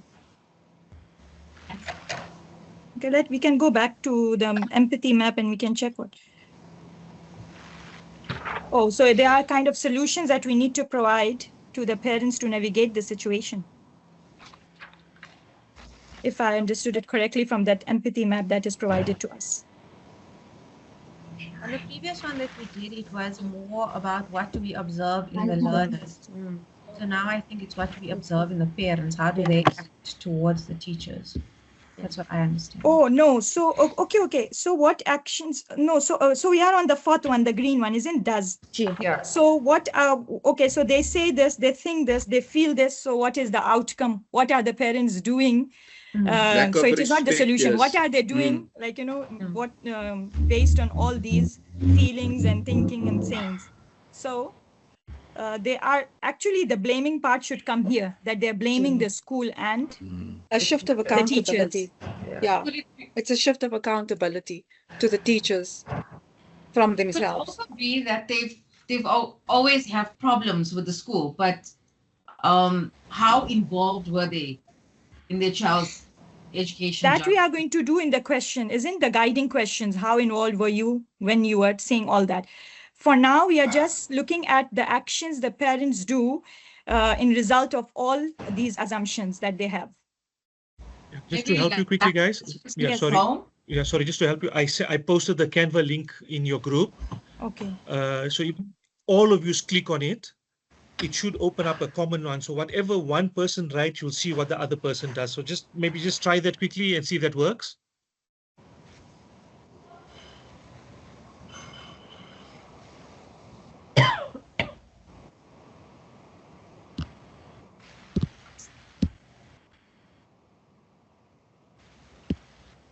Let's not spend too much time, but just check if it works. If it works, we'll use that. Otherwise, continue the way you were doing it. Does it work for you? Can you open the link? It should say the room link 9. opened up. But, It should say room 9. Are you all in one room? Is this all room 9? Yeah. But I see some other people, sir. Yeah. Okay, so I'm gonna share it in the chat here again. Is that you, Shazia? Can I hear you? Is that you speaking? Yes, yeah. Is this Okay, so this is room 9? Is this the main session now? This is the main group, yeah. The main group, Okay. yeah. So can Mr. I jump Eve? in between now? No, I can't. No, you Mr. Eve, can't. I have my room open on my phone, room 8, and this seems to be another one I'm called into. So Yeah, no. can I leave this one and then? Yeah, leave this one. Yeah, everyone else Just must join leave this a one. room. One room. Just join a room. Any room. It's fine. Okay. As long as you. Can everyone see that I'm typing on the actions part? No. No. No. Okay. All right. The people in the main group, that means those that were not assigned a room, just go back to pen and paper. Okay. Just go back to pen and paper. It looks like the email that you used to log in wasn't anyway, long, complicated, sorry. So Shazia, you can go back to your room. If you click on 9, number 9. We did the that, link, Shazia. Yeah. If you look at the numbers, number 9, Yes. click on that one. That's for everyone in the main group. Correct. We're doing that, Shazia. Oh, but okay, we can see everyone else's input on this, Shazia. On the 9. Oh, really? Yeah. I can see like all the canvases. Yeah. Oh, yeah. No. So there should be. Okay, wait. Let me join one quickly.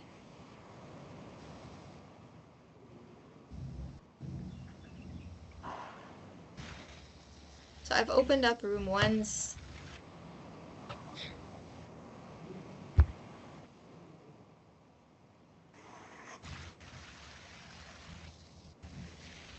Oh, my problem, I understood.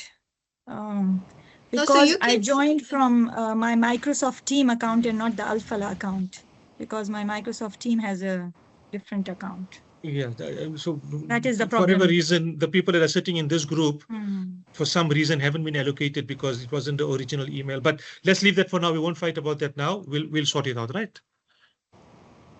Okay, Shazia, we're just going to leave this room completely and just going to go back to our handwritten one, okay?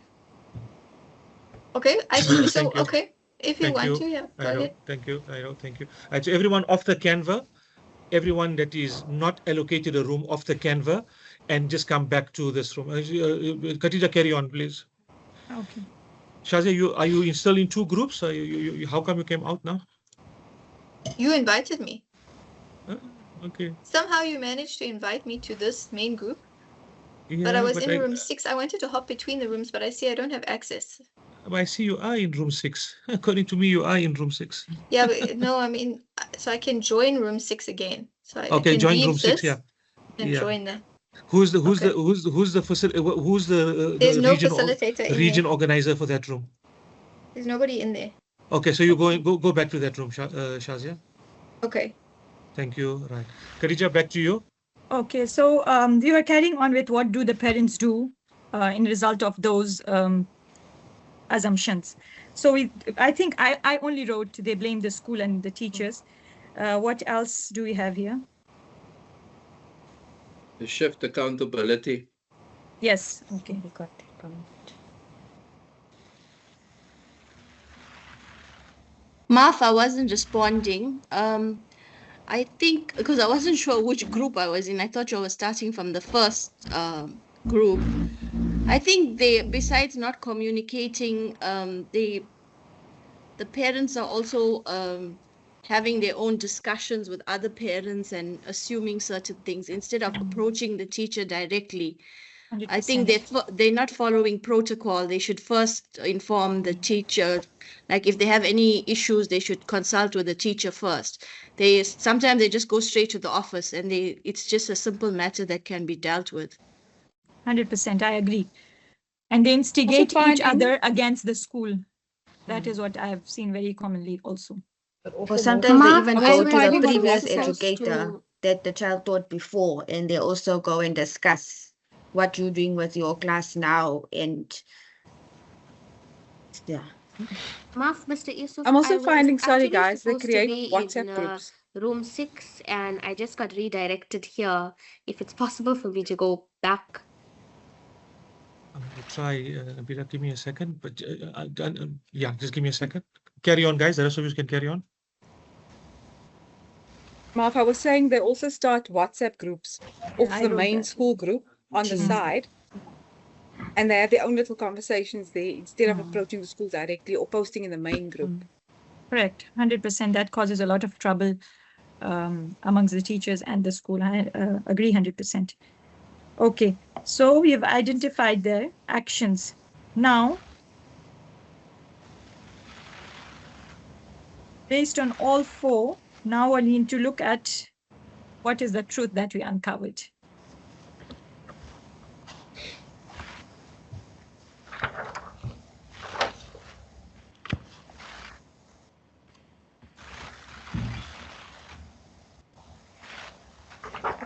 The truth is that their child doesn't want to learn, isn't they? They feel like the teacher can support them and that the child has ability to do and everything. They feel that their child has potential, and they believe too much. But I think they expect too much from the teachers, but they believe that their child can do it, but in sometimes it's not true as well. They can't. They don't focus, or maybe they just want to play a blame game. Yeah, parents are basically shocked when you do tell them the truth about certain areas. Maybe their child needs assistance with or something. Okay, so I think we covered all these when we were talking about their feelings and what they are thinking. Yeah. So if we come on to the, sorry. Their expectation of the child's potential to the actual potential the child gives in class. So I think that would go in they think, isn't?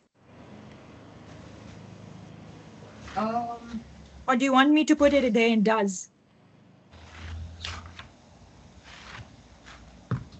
Yeah, it could go under what they think. Yeah, that is what my idea is also, that high expectation from the child. Can I also add that by villainizing the teacher or the school, the children create an opportunity, we all know this, that they don't need to do anything because they just will blame their teacher. The teacher didn't give us homework. It creates a gap if there's no communication. So that's but that is about the learner now. We are focusing on the parents at the moment. Yeah, so I'm saying by villainizing the teachers, the children villainize the teacher to the parent. The parent then obviously jumps on board with that idea. So it creates an opportunity for the child because there's a lack of communication. So where do you want me to place this? Because we are talking about what the parent is doing. I understand that they're blaming the school and the teacher, and we added that already in does. But that is the outcome of blaming, that what you are mentioning, isn't it?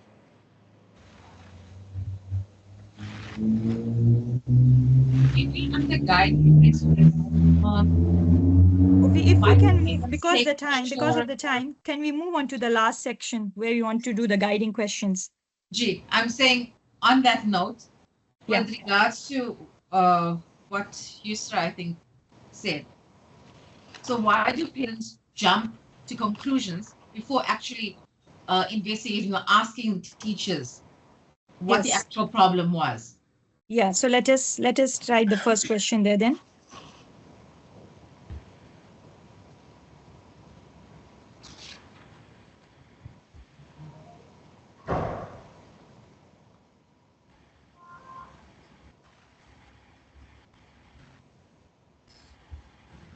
You guys okay? G. Okay.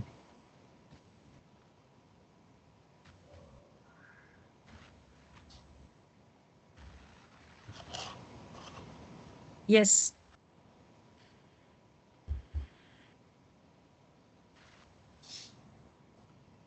We could also ask ourselves, how could we streamline the communication process so that parents don't feel this way? Yes. So how to help parents overcome this? Yeah. Overcome their anxiety on the communication. So how can the school better their communication? How to help parents overcome.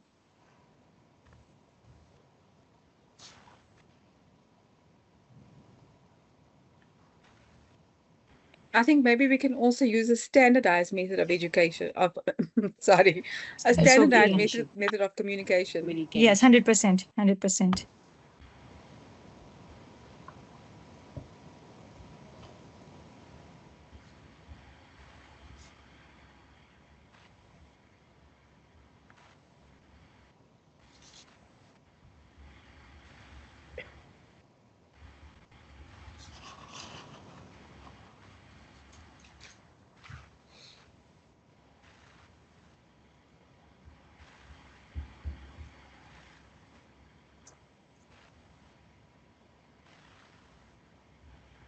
Okay, and then again, as it was mentioned in the empathy map, what is our goal, the outcome that we really need, from all of this? Like, what is the end product that we are looking at?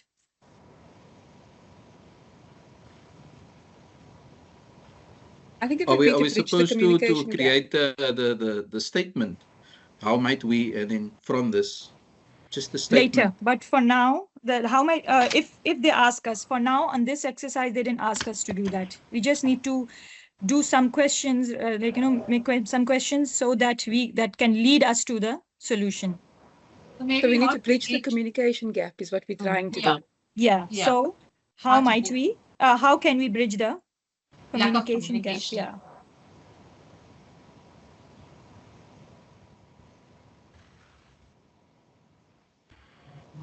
So it all boils down to one, I think. All of our questions boil down to one, yeah. Yeah. I think we are done. We're giving another 5 minutes more, right? So I think the good students, we finished. I think we can possibly also add parent engagement so that the parents are more involved. Oh, yeah. So how can we involve parents? Encourage parent engagement.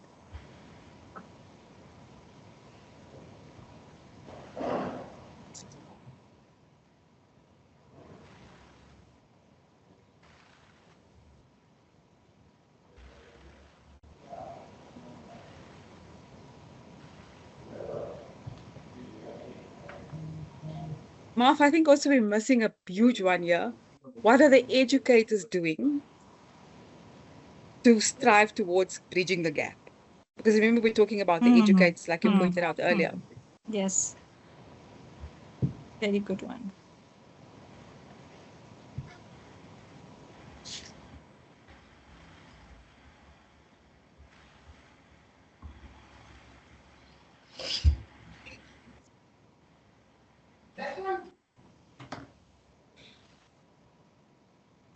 Have you a protocol for communication as well with the school, from the side of the school and the teachers and the HODs? So there must be a protocol. How are we going to do our communication going forward? So parents is also aware that there's no WhatsApps after 10 So o'clock we the spoke evening. about standard procedure of communication. So I think we spoke about that. One more important question that is mentioned in our empathy map: where do contradictions exist between what they say and what they do? And when, one of us, I don't remember who said that, but how involved were they in their children's life when they were, that made them make these remarks or comments, but how involved they themselves were. So I think that should also go, if everyone agrees, somewhere here.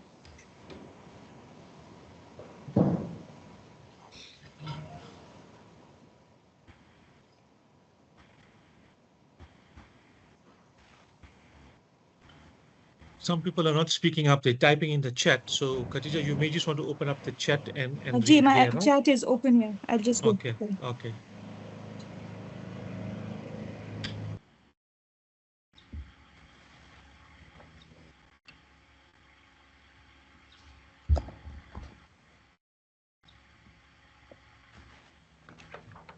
Yeah, this is very important. How might we create a welcoming, inclusive environment where parents feel informed, valued, and empowered to actively support their children's learning? Very nice.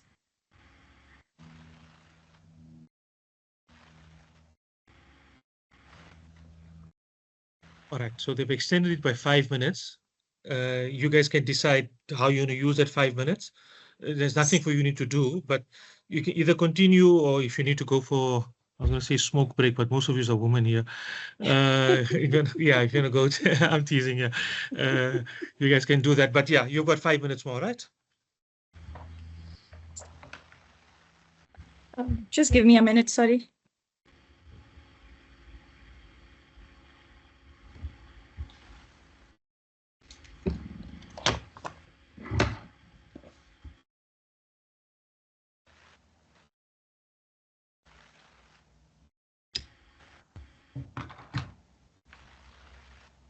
Shuaib asked a question here. He says, can you repeat the question? I'm not sure what the question was, Shuaib.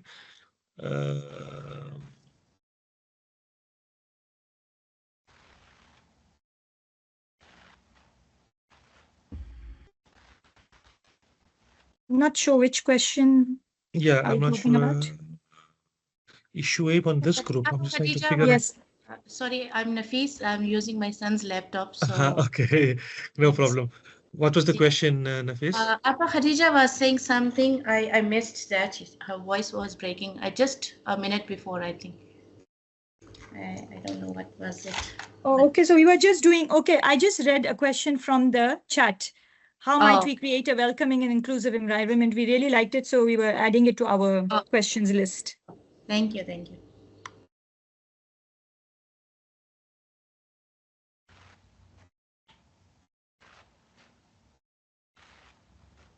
I'm not making an excuse, but all of you have your name and in brackets external.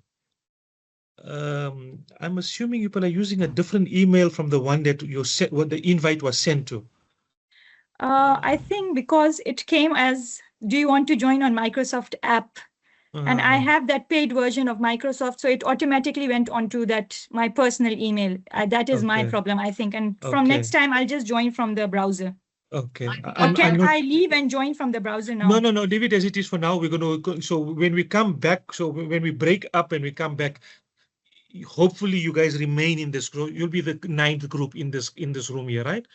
Hopefully they don't assign you to the other group. Everyone else was automatically assigned to another room. Nabila, I don't know what Nabila's problem is, but I got 2 Nabilas. Same, Nabila Ibrahim. I know us Muslims have many the same names, but I got 2 Nabila Ibrahims.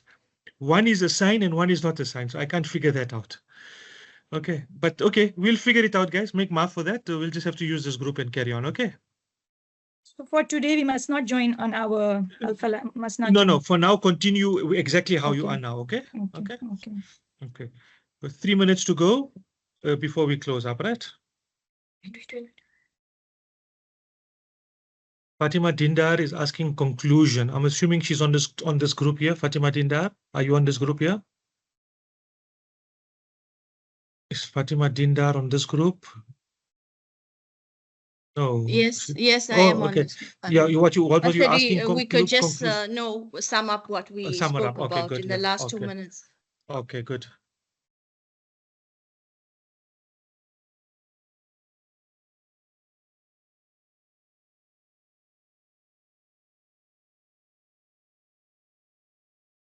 Right, one of you need to share. Khadija, I've already put you through a lot of pain, so you have the pleasure of nominating the quietest one to, let's see how good a teacher you are, Khadija. So you get to nominate who's going to present. Did she run away?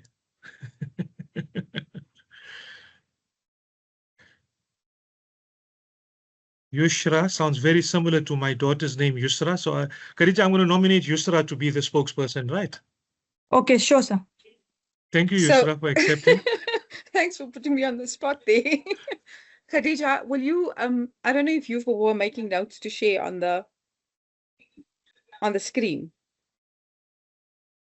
I don't Okay. understand which notes you want me Okay. to share. No, sorry. Let me make it I easy. just went for 2 minutes. I Yeah. had to attend No, to something. don't worry. Okay, let's make it easy. Yusra, I'm giving you a pass on this one.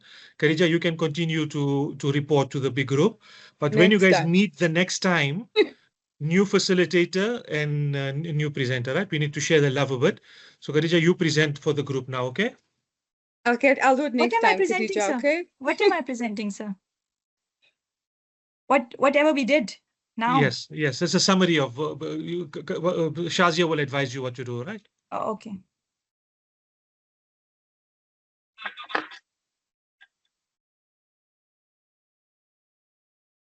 Everyone should be coming back. Tina, what were you meaning? Anything in there? I'm just making this a bit bigger. Oh. If anyone else would like to Are you guys? share on the main group, Yes. I think I know Fatima Dindar, if I'm not mistaken. Now we all know her. It's the same Fatima Dindar as I know her. Okay, let me Welcome just see back. how many Sir, can I people ask are back. Fatima Dindar to present? You negotiate. You negotiate. Fatima, you there with us? You're muted. This thing is not going through onward. Okay, guys, welcome back. I was in one room and the energy in there was amazing. I hope it was the same in all of the other rooms. I couldn't get in between to hop, unfortunately. Sorry about that. Just I a trust second, that- Shazia. Shazia, just a Yes. second. I just want to double check that everyone has left the. How will Okay. I check if everyone is here? I've got So go to 5 people. pages. Yeah, And then just see We've got 67 people. I got 56 attendees. So I don't know where the rest 67. are. No, So I I got think 56 attendees. Yeah. It's Osman and Keepy. Or what? it's fine. I think let's start so long. They will leave. Okay. So whoever broke them out into their breakout rooms will be able to see that they've rejoined the main plenary. But Okay. in the interim, let's share some insights. I'm excited to hear what powerful insights you guys discovered. So what surprising insight your group discovered? What did you guys learn about your user, whatever? So first, if I can ask you to share, so what the user that you identified, and then tell us a little bit more about what you learned about your user that maybe you didn't fully appreciate before after having done the empathy map. Okay, so let's start with group 1. And then we'll run through the groups, or shall we just go whoever's ready? Maybe that's easier. Let's just go whoever's ready from whichever group, and then just tell me which group you're on so I can check it off on my side as well. So I know that every group has shared some insight. I think since we Okay, all I are will here, start with one. it's fine. We can start group 9. Group 9's going. Okay, I'm going to type it in the chat here. Group 9's gone. Let's go. Your user, please, and your key insight. Okay, so our user were parents and the lack of communication that we were discussing. Okay, and what do you mean by key insights? What we didn't appreciate before? Yes. So basically how to work together in order to get the communication better and create an inclusive environment. So like, for example, it's about trust, not time, or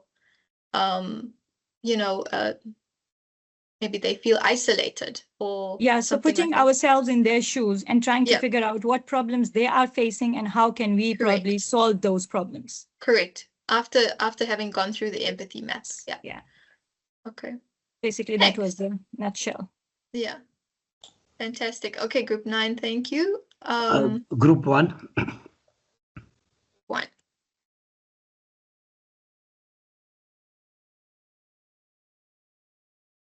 Oh, hold on. Group 8 asked if they can go next. Sorry.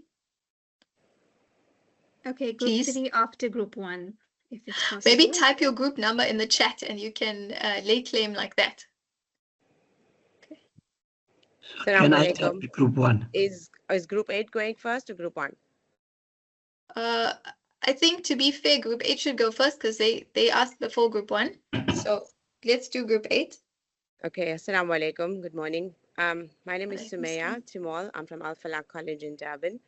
So our group, we looked at our how can we question as our teachers being our users. We have lots of educators that are in the teaching game for a while, and so they're not very keen on changing or adapting teaching styles to address the current learners and generation that we have. So whenever we have an idea to say, okay, you know, let's make teaching more fun, interactive, they often feel very overwhelmed, pressured, because it's always a timeline that they're chasing, you know, to finish curriculum, to do our work assessments, to go into exams. So it's always stress, overwhelmed, which leads to then frustration. If we have other programs that are there to help learners, you know, to be more excited about school, whether it's a literacy program or it's something that's like a fun activity, a special assembly, then teachers often feel like I'm losing out on my lesson. So they frustrated, they sit in those presentations, but, you know, disengaged, disinterested.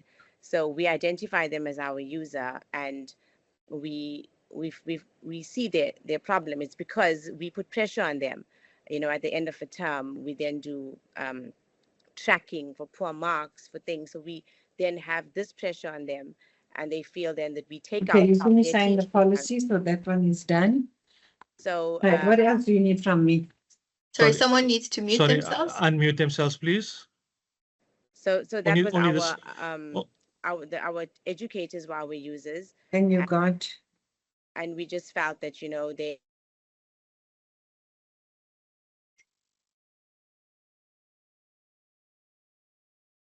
What happened there, Sumaya? Sorry, I think someone clicked mute all. Sorry about that. I don't know who did that. Yeah. Hello, sorry, Marv, can you hear me? Yes, we can hear you. Okay. So as I said, educators we identified as our users, and we felt that from their point of view, it's just that they're overwhelmed because of the pressures that we place on them, you know, as managers. Yeah.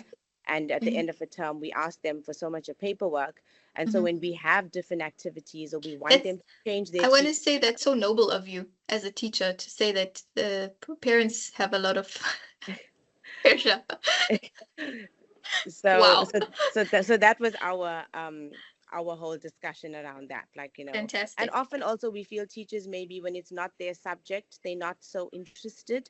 Like if they feel it's an English department thing or a maths department, you know, so they often they don't feel like they're part of the whole activity. So from their point of view, you know, how can we now bring involvement and make everyone feel like, you know, it's a whole school thing and not just one department. So that was just our discussion. Thanks, Maya. That's a very, in German we call it a vollständige Antwort. It's like a very comprehensive answer that you provided there with us. Thank you for that.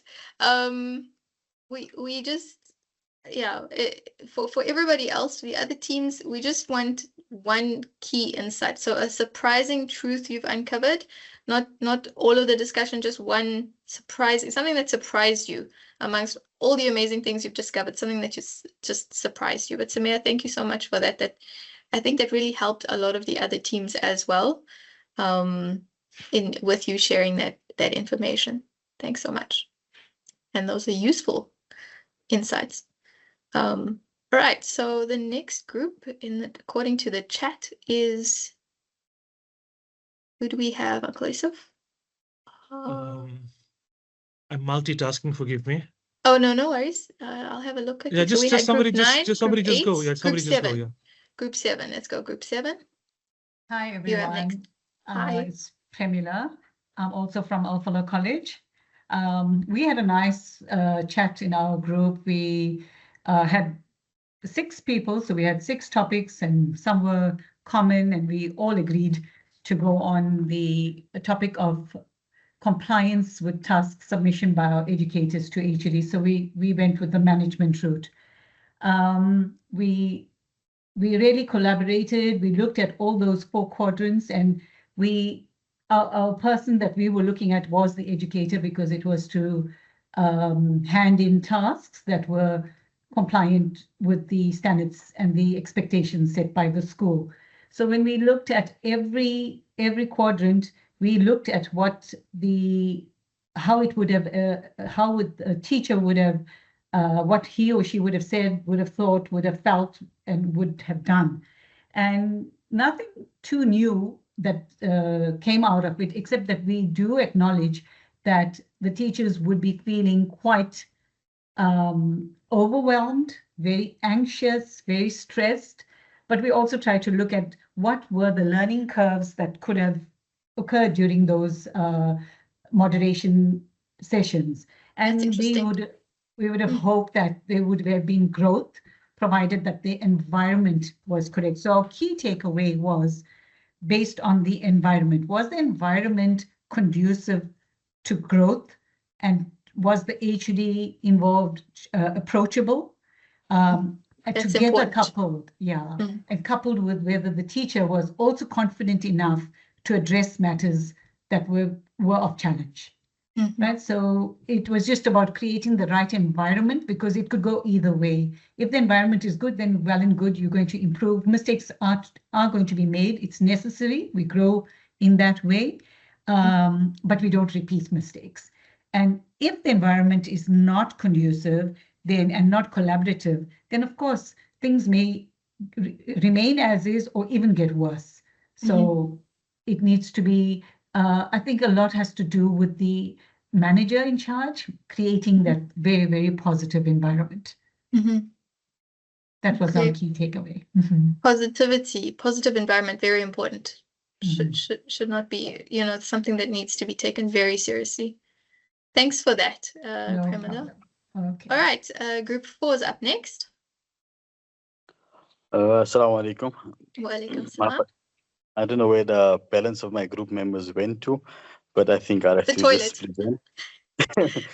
So our issue that we all discussed, you see, we had a few, but the main one that we discussed was the parent involvement with the kids at the school. And that is a barrier that most educators feel today, that we can't get through to the parents sometimes, forget the kids. So when we're looking at the core insight, we feel it's not the disinterest, but it's rather the disconnection. Many parents do care deeply about the children, about their learning, but they feel left out because of communication, language, or that's a balancing act, though, right? It could go either way, because you could get some parents that feel the opposite. There's too much input, and there's some who say there's not enough. Too much input on that also, yes. And then some parents just, they're not happy with the stuff where they take the school as a nursery or babysitting, just to dump the kids off there, to say, like, that's your responsibility. You take care of the child, and then don't tell us anything else. So they're not really interested also. And then they become defensive when there's issues in that. Some parents are more on the embarrassed side. You see, like most of our Islamic schools now, they got foreign students or foreign parents involved in this environment. So there's a communication barrier there. So the teacher will try and explain to the parents, this is the problem with the child. But because of the language barrier directly to the parent itself, is an issue, because the children don't know what to do. Because of that, the children don't know what to do. So yeah, that's the core issue that we faced, or we discussed as a group, that we felt it should be put here. Jazakallah for that. Thank you. Thanks for that insight, Yusuf. Okay, so group number 1 is up next. Assalamu alaikum. Our group, alhamdulillah, we looked at how to improve learner outcome. and especially in school. We'll be talking about the classroom, obviously. And we looked at various issues, and one of the issues that came out very strongly was social issues that are impacting on learner outcomes in the classroom. And because social issues deals with a lot of things like poverty, unemployment, possibly single parents and things like that. So we said, how do we bring about empathy, compassion into the classroom to make sure that we are seeing even that silent learner in the classroom? So our discussion revolved around all this, but together with that, we also said that we need to also look at from the teacher's point of view when we are showing compassion to learners, because learners are very, very smart. They can use the teacher's softness or compassion or empathy to their own advantage. Jazakallah. It's a very important key insight that you've identified there. Thank you so much for sharing that. Yeah, it's nice to see that I think a lot of us have this built in us already, hey, that we want to help students, that we want to be there, and we already have this empathy. It's evolved, I guess, in teachers more so than other, people who pursue other career interests or disciplines. And I guess it's a gift, right? It's fantastic that you can, you're identifying all of these different things, and that you can put yourself in the child's shoes or in the teacher's shoes. It's a skill. It's fantastic. Okay, so we had group. Was that group 4 or group 1?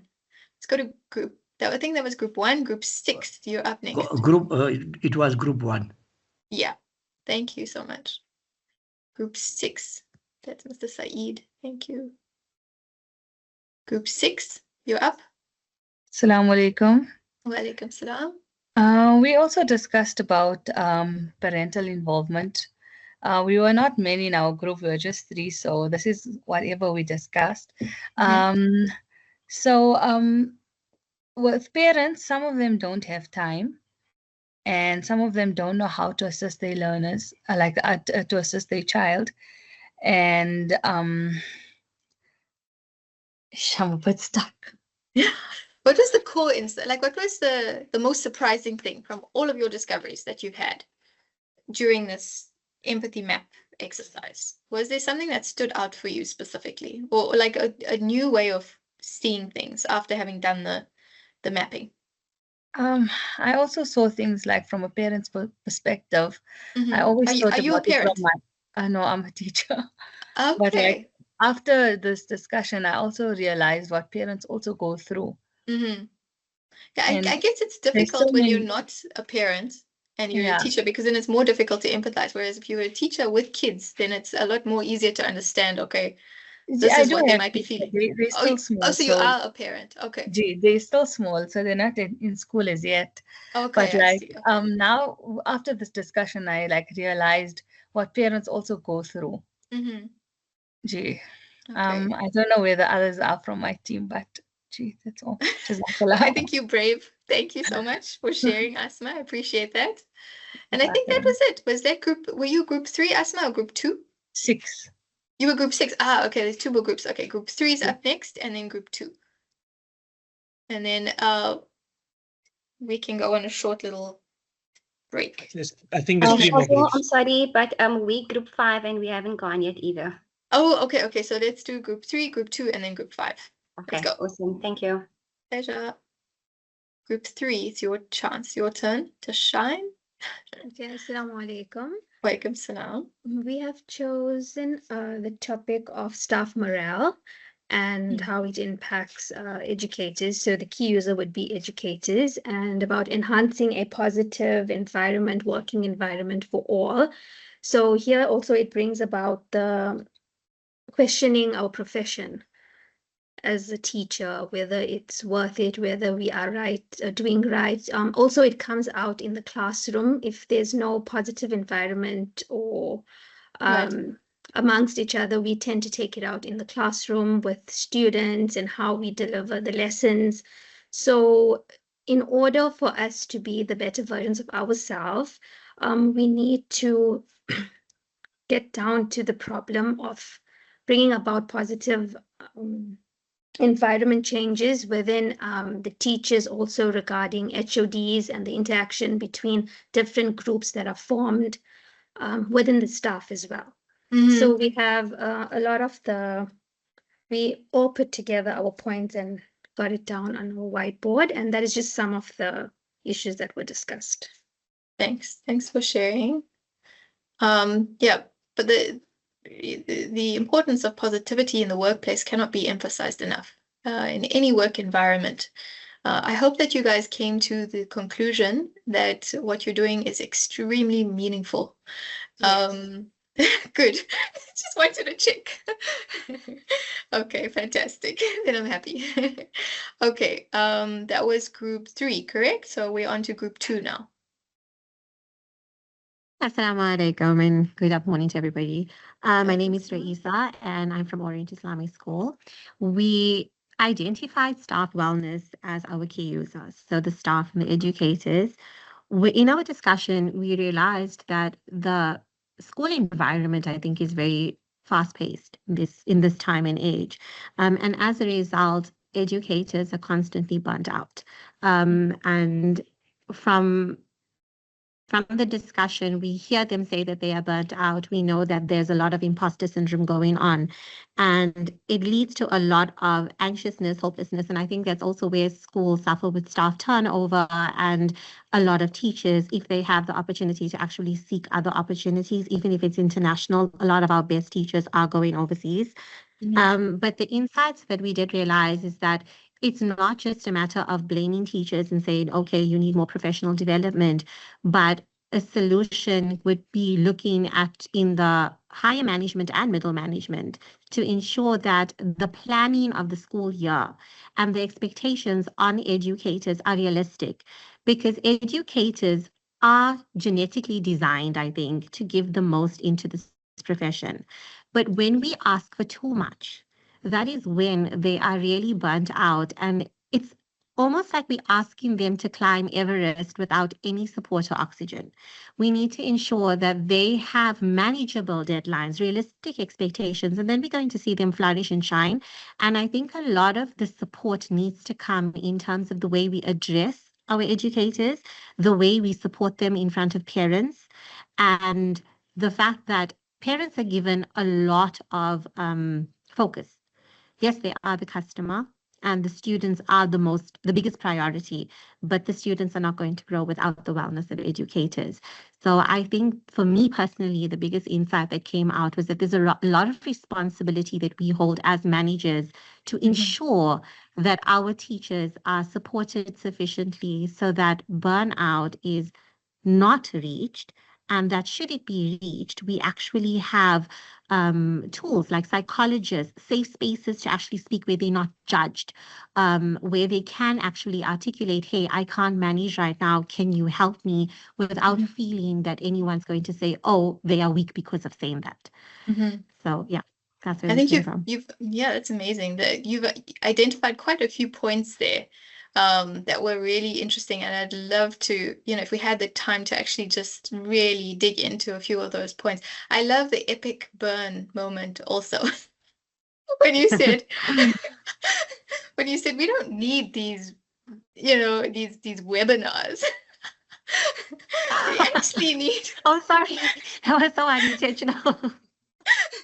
No, but I mean, a lot of the time, when teachers I know what you mean. We say that they are burnt out, Yeah, we end up getting someone that comes in and speaks to us and spends an entire Friday afternoon or a Saturday morning. I got you. Yeah. I hear you, and I hope that the people in upper management also hear you, because I think this is crucial, and I think it seems to me so far that we've had more groups discuss this than anything else. This is the hot topic at the moment, hey?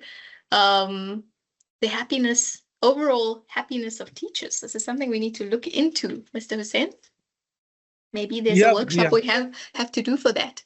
But okay, let's move on to the next one. And group 1 is done. It's group 5, I think, okay? That needs to go. And then we're into our very quick 2-minute break. Group 5, let's go. Assalamu alaikum, everybody, and good morning to you. My name is Nabila Davids, and I'm from TLC Hyde Park. So, Shazia, I'm going to keep it very, very short and brief. I do know we're up for a break, so I'm not going to keep everyone. But basically, our statement that we've went with was resource constraints. I don't think anyone actually touched this topic, so we're going to do that. And we use the user as the learners because we feel that it's child-centric.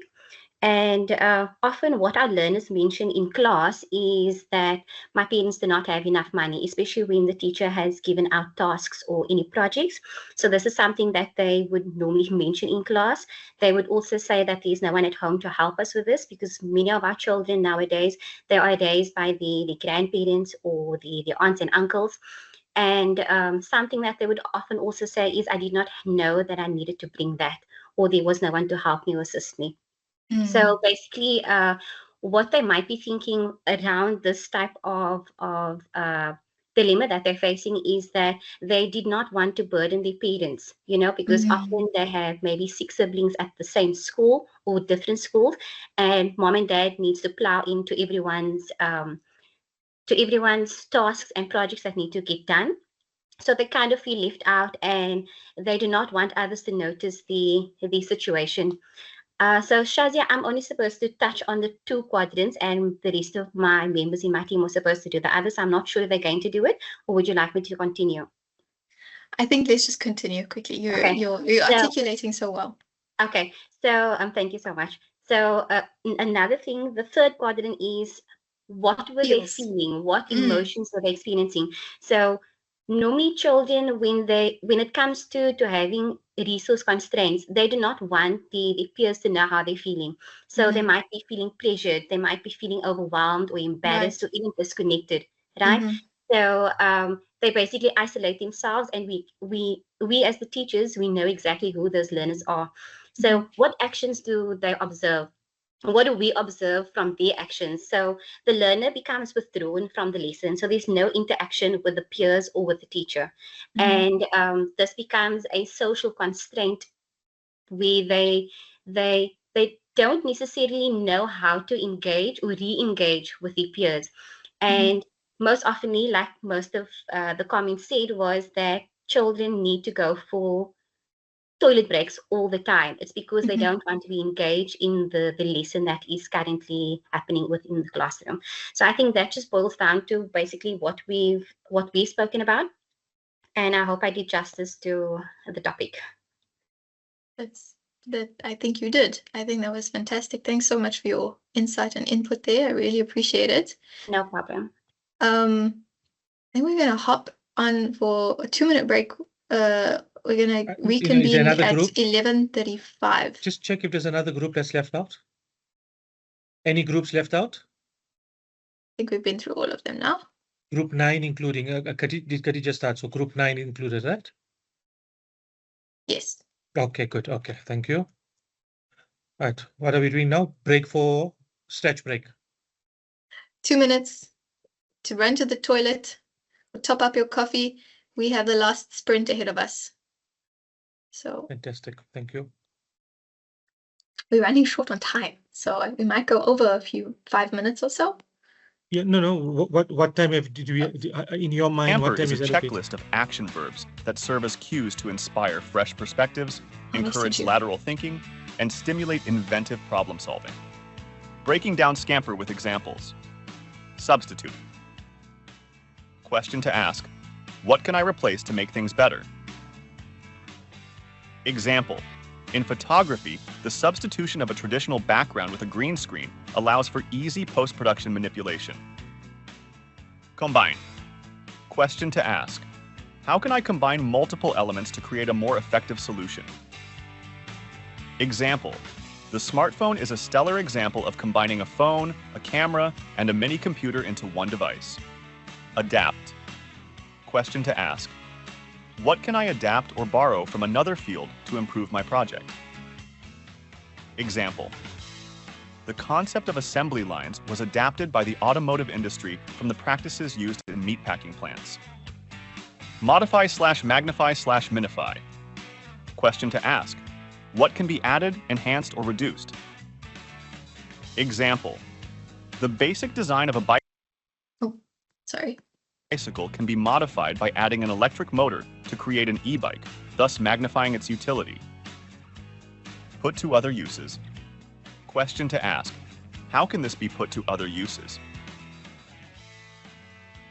Example: baking soda, initially used for baking, has been put to various other uses, including as a cleaning agent and odor neutralizer. Eliminate? Question to ask: what can I remove without sacrificing functionality? Example: the elimination of physical keyboards from smartphones paved the way for more screen space. Reverse rearrange. Question to ask: what if I did it the other way around?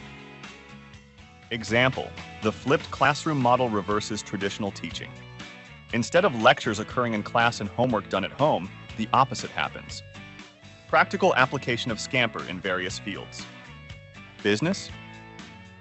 In product development, Scamper can help teams identify novel features or even entirely new products. Education. Teachers can use Scamper to encourage critical thinking and problem-solving skills among students. Personal development. From revamping your daily routine to improving your diet, Scamper can serve as a personal brainstorming session. The Scamper method is an accessible yet powerful toolkit for unleashing creativity. Whether you're an entrepreneur looking for the next big idea, a teacher aiming to inspire, or anyone seeking to bring a fresh perspective to their work, Scamper can be your go-to strategy. Thank you so much for tuning in. So I hope everyone's back again and you've watched the video.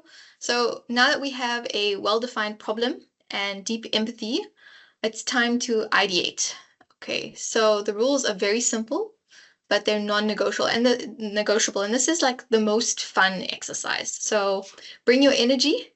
You have to start thinking out of the box here. So defer judgment. There's no buts, no we've tried that. There are no bad ideas.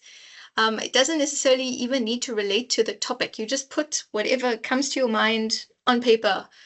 And then afterwards, you can have a look at it and pick one out and decide which idea ties in with whatever it is that you're actually working towards. So you go for quantity, right? So the best way to get a great idea is to get lots of ideas. Build on the ideas of others. So one of the things I love to do and that I want to encourage you guys to do is use yes and. Okay, so what's your idea? Yes and da da da da da da da, whatever it is. So encourage wild ideas. So these often spark the most practical solutions. You're giving your team and yourself now permission to think differently. And once you have ideas, you don't bet the farm on one specific idea. You prototype. Remember, we spoke about a prototype being a low resolution, low cost experiment, an MVP. So for a school leader, a prototype could be, for example, a sketch of a new classroom layout, or maybe a role play of a new parent-teacher conversation, or a draft of a new student feedback form. If you're into storyboarding, then you could use that for developing a new form of school communication, a new way to communicate in the school. The goal is to make your idea real enough so that you can get feedback on it, basically. It's about failing fast and learning quickly. So I don't know if you've heard that before. Fail fast, learn quick. And so that's what we're going to do now in our breakout rooms. So you're going to go back to the breakout room that you were in the last time. And for the next 5 minutes, you're going to generate in your room at least, let's say, 10 to 15 ideas for your challenge. Because I see some rooms are quite small with only like 3 people. So that's like, maybe 2 ideas each if you guys can do that in 5 minutes. If you can do more, go ahead. Okay, and there's no filtering, just knock in as many ideas, log them in as quickly as possible. And you need to feel this pressure constraint, because that's often when the best ideas come. Okay, and even if it's silly, remember there are no silly ideas, just write it down. And then part 2 is 10 minutes, a little bit longer. You're going to choose the most promising idea out of the ones that you've written down. So as a team, you're going to make it tangible through a very quick prototype. Okay, are we all clear? Okay, all good. So you can. Okay, Okay. so the So I think instructions, What ideas are we looking at? so you've got your problem statement already that you've come up with. You've got your what do we call it? We call it a how might we statement already. Your key insight from your empathy map, right? So now you're going to move on to the next phase with this, which is ideate and prototype. And so whatever whoever's problem statement you started off with, you're basically going to continue with that here and form ideas to solve that solution, if that makes sense. If it helps, Shazia, if it helps, Shazia. So basically the next two phases is about trying to find a solution.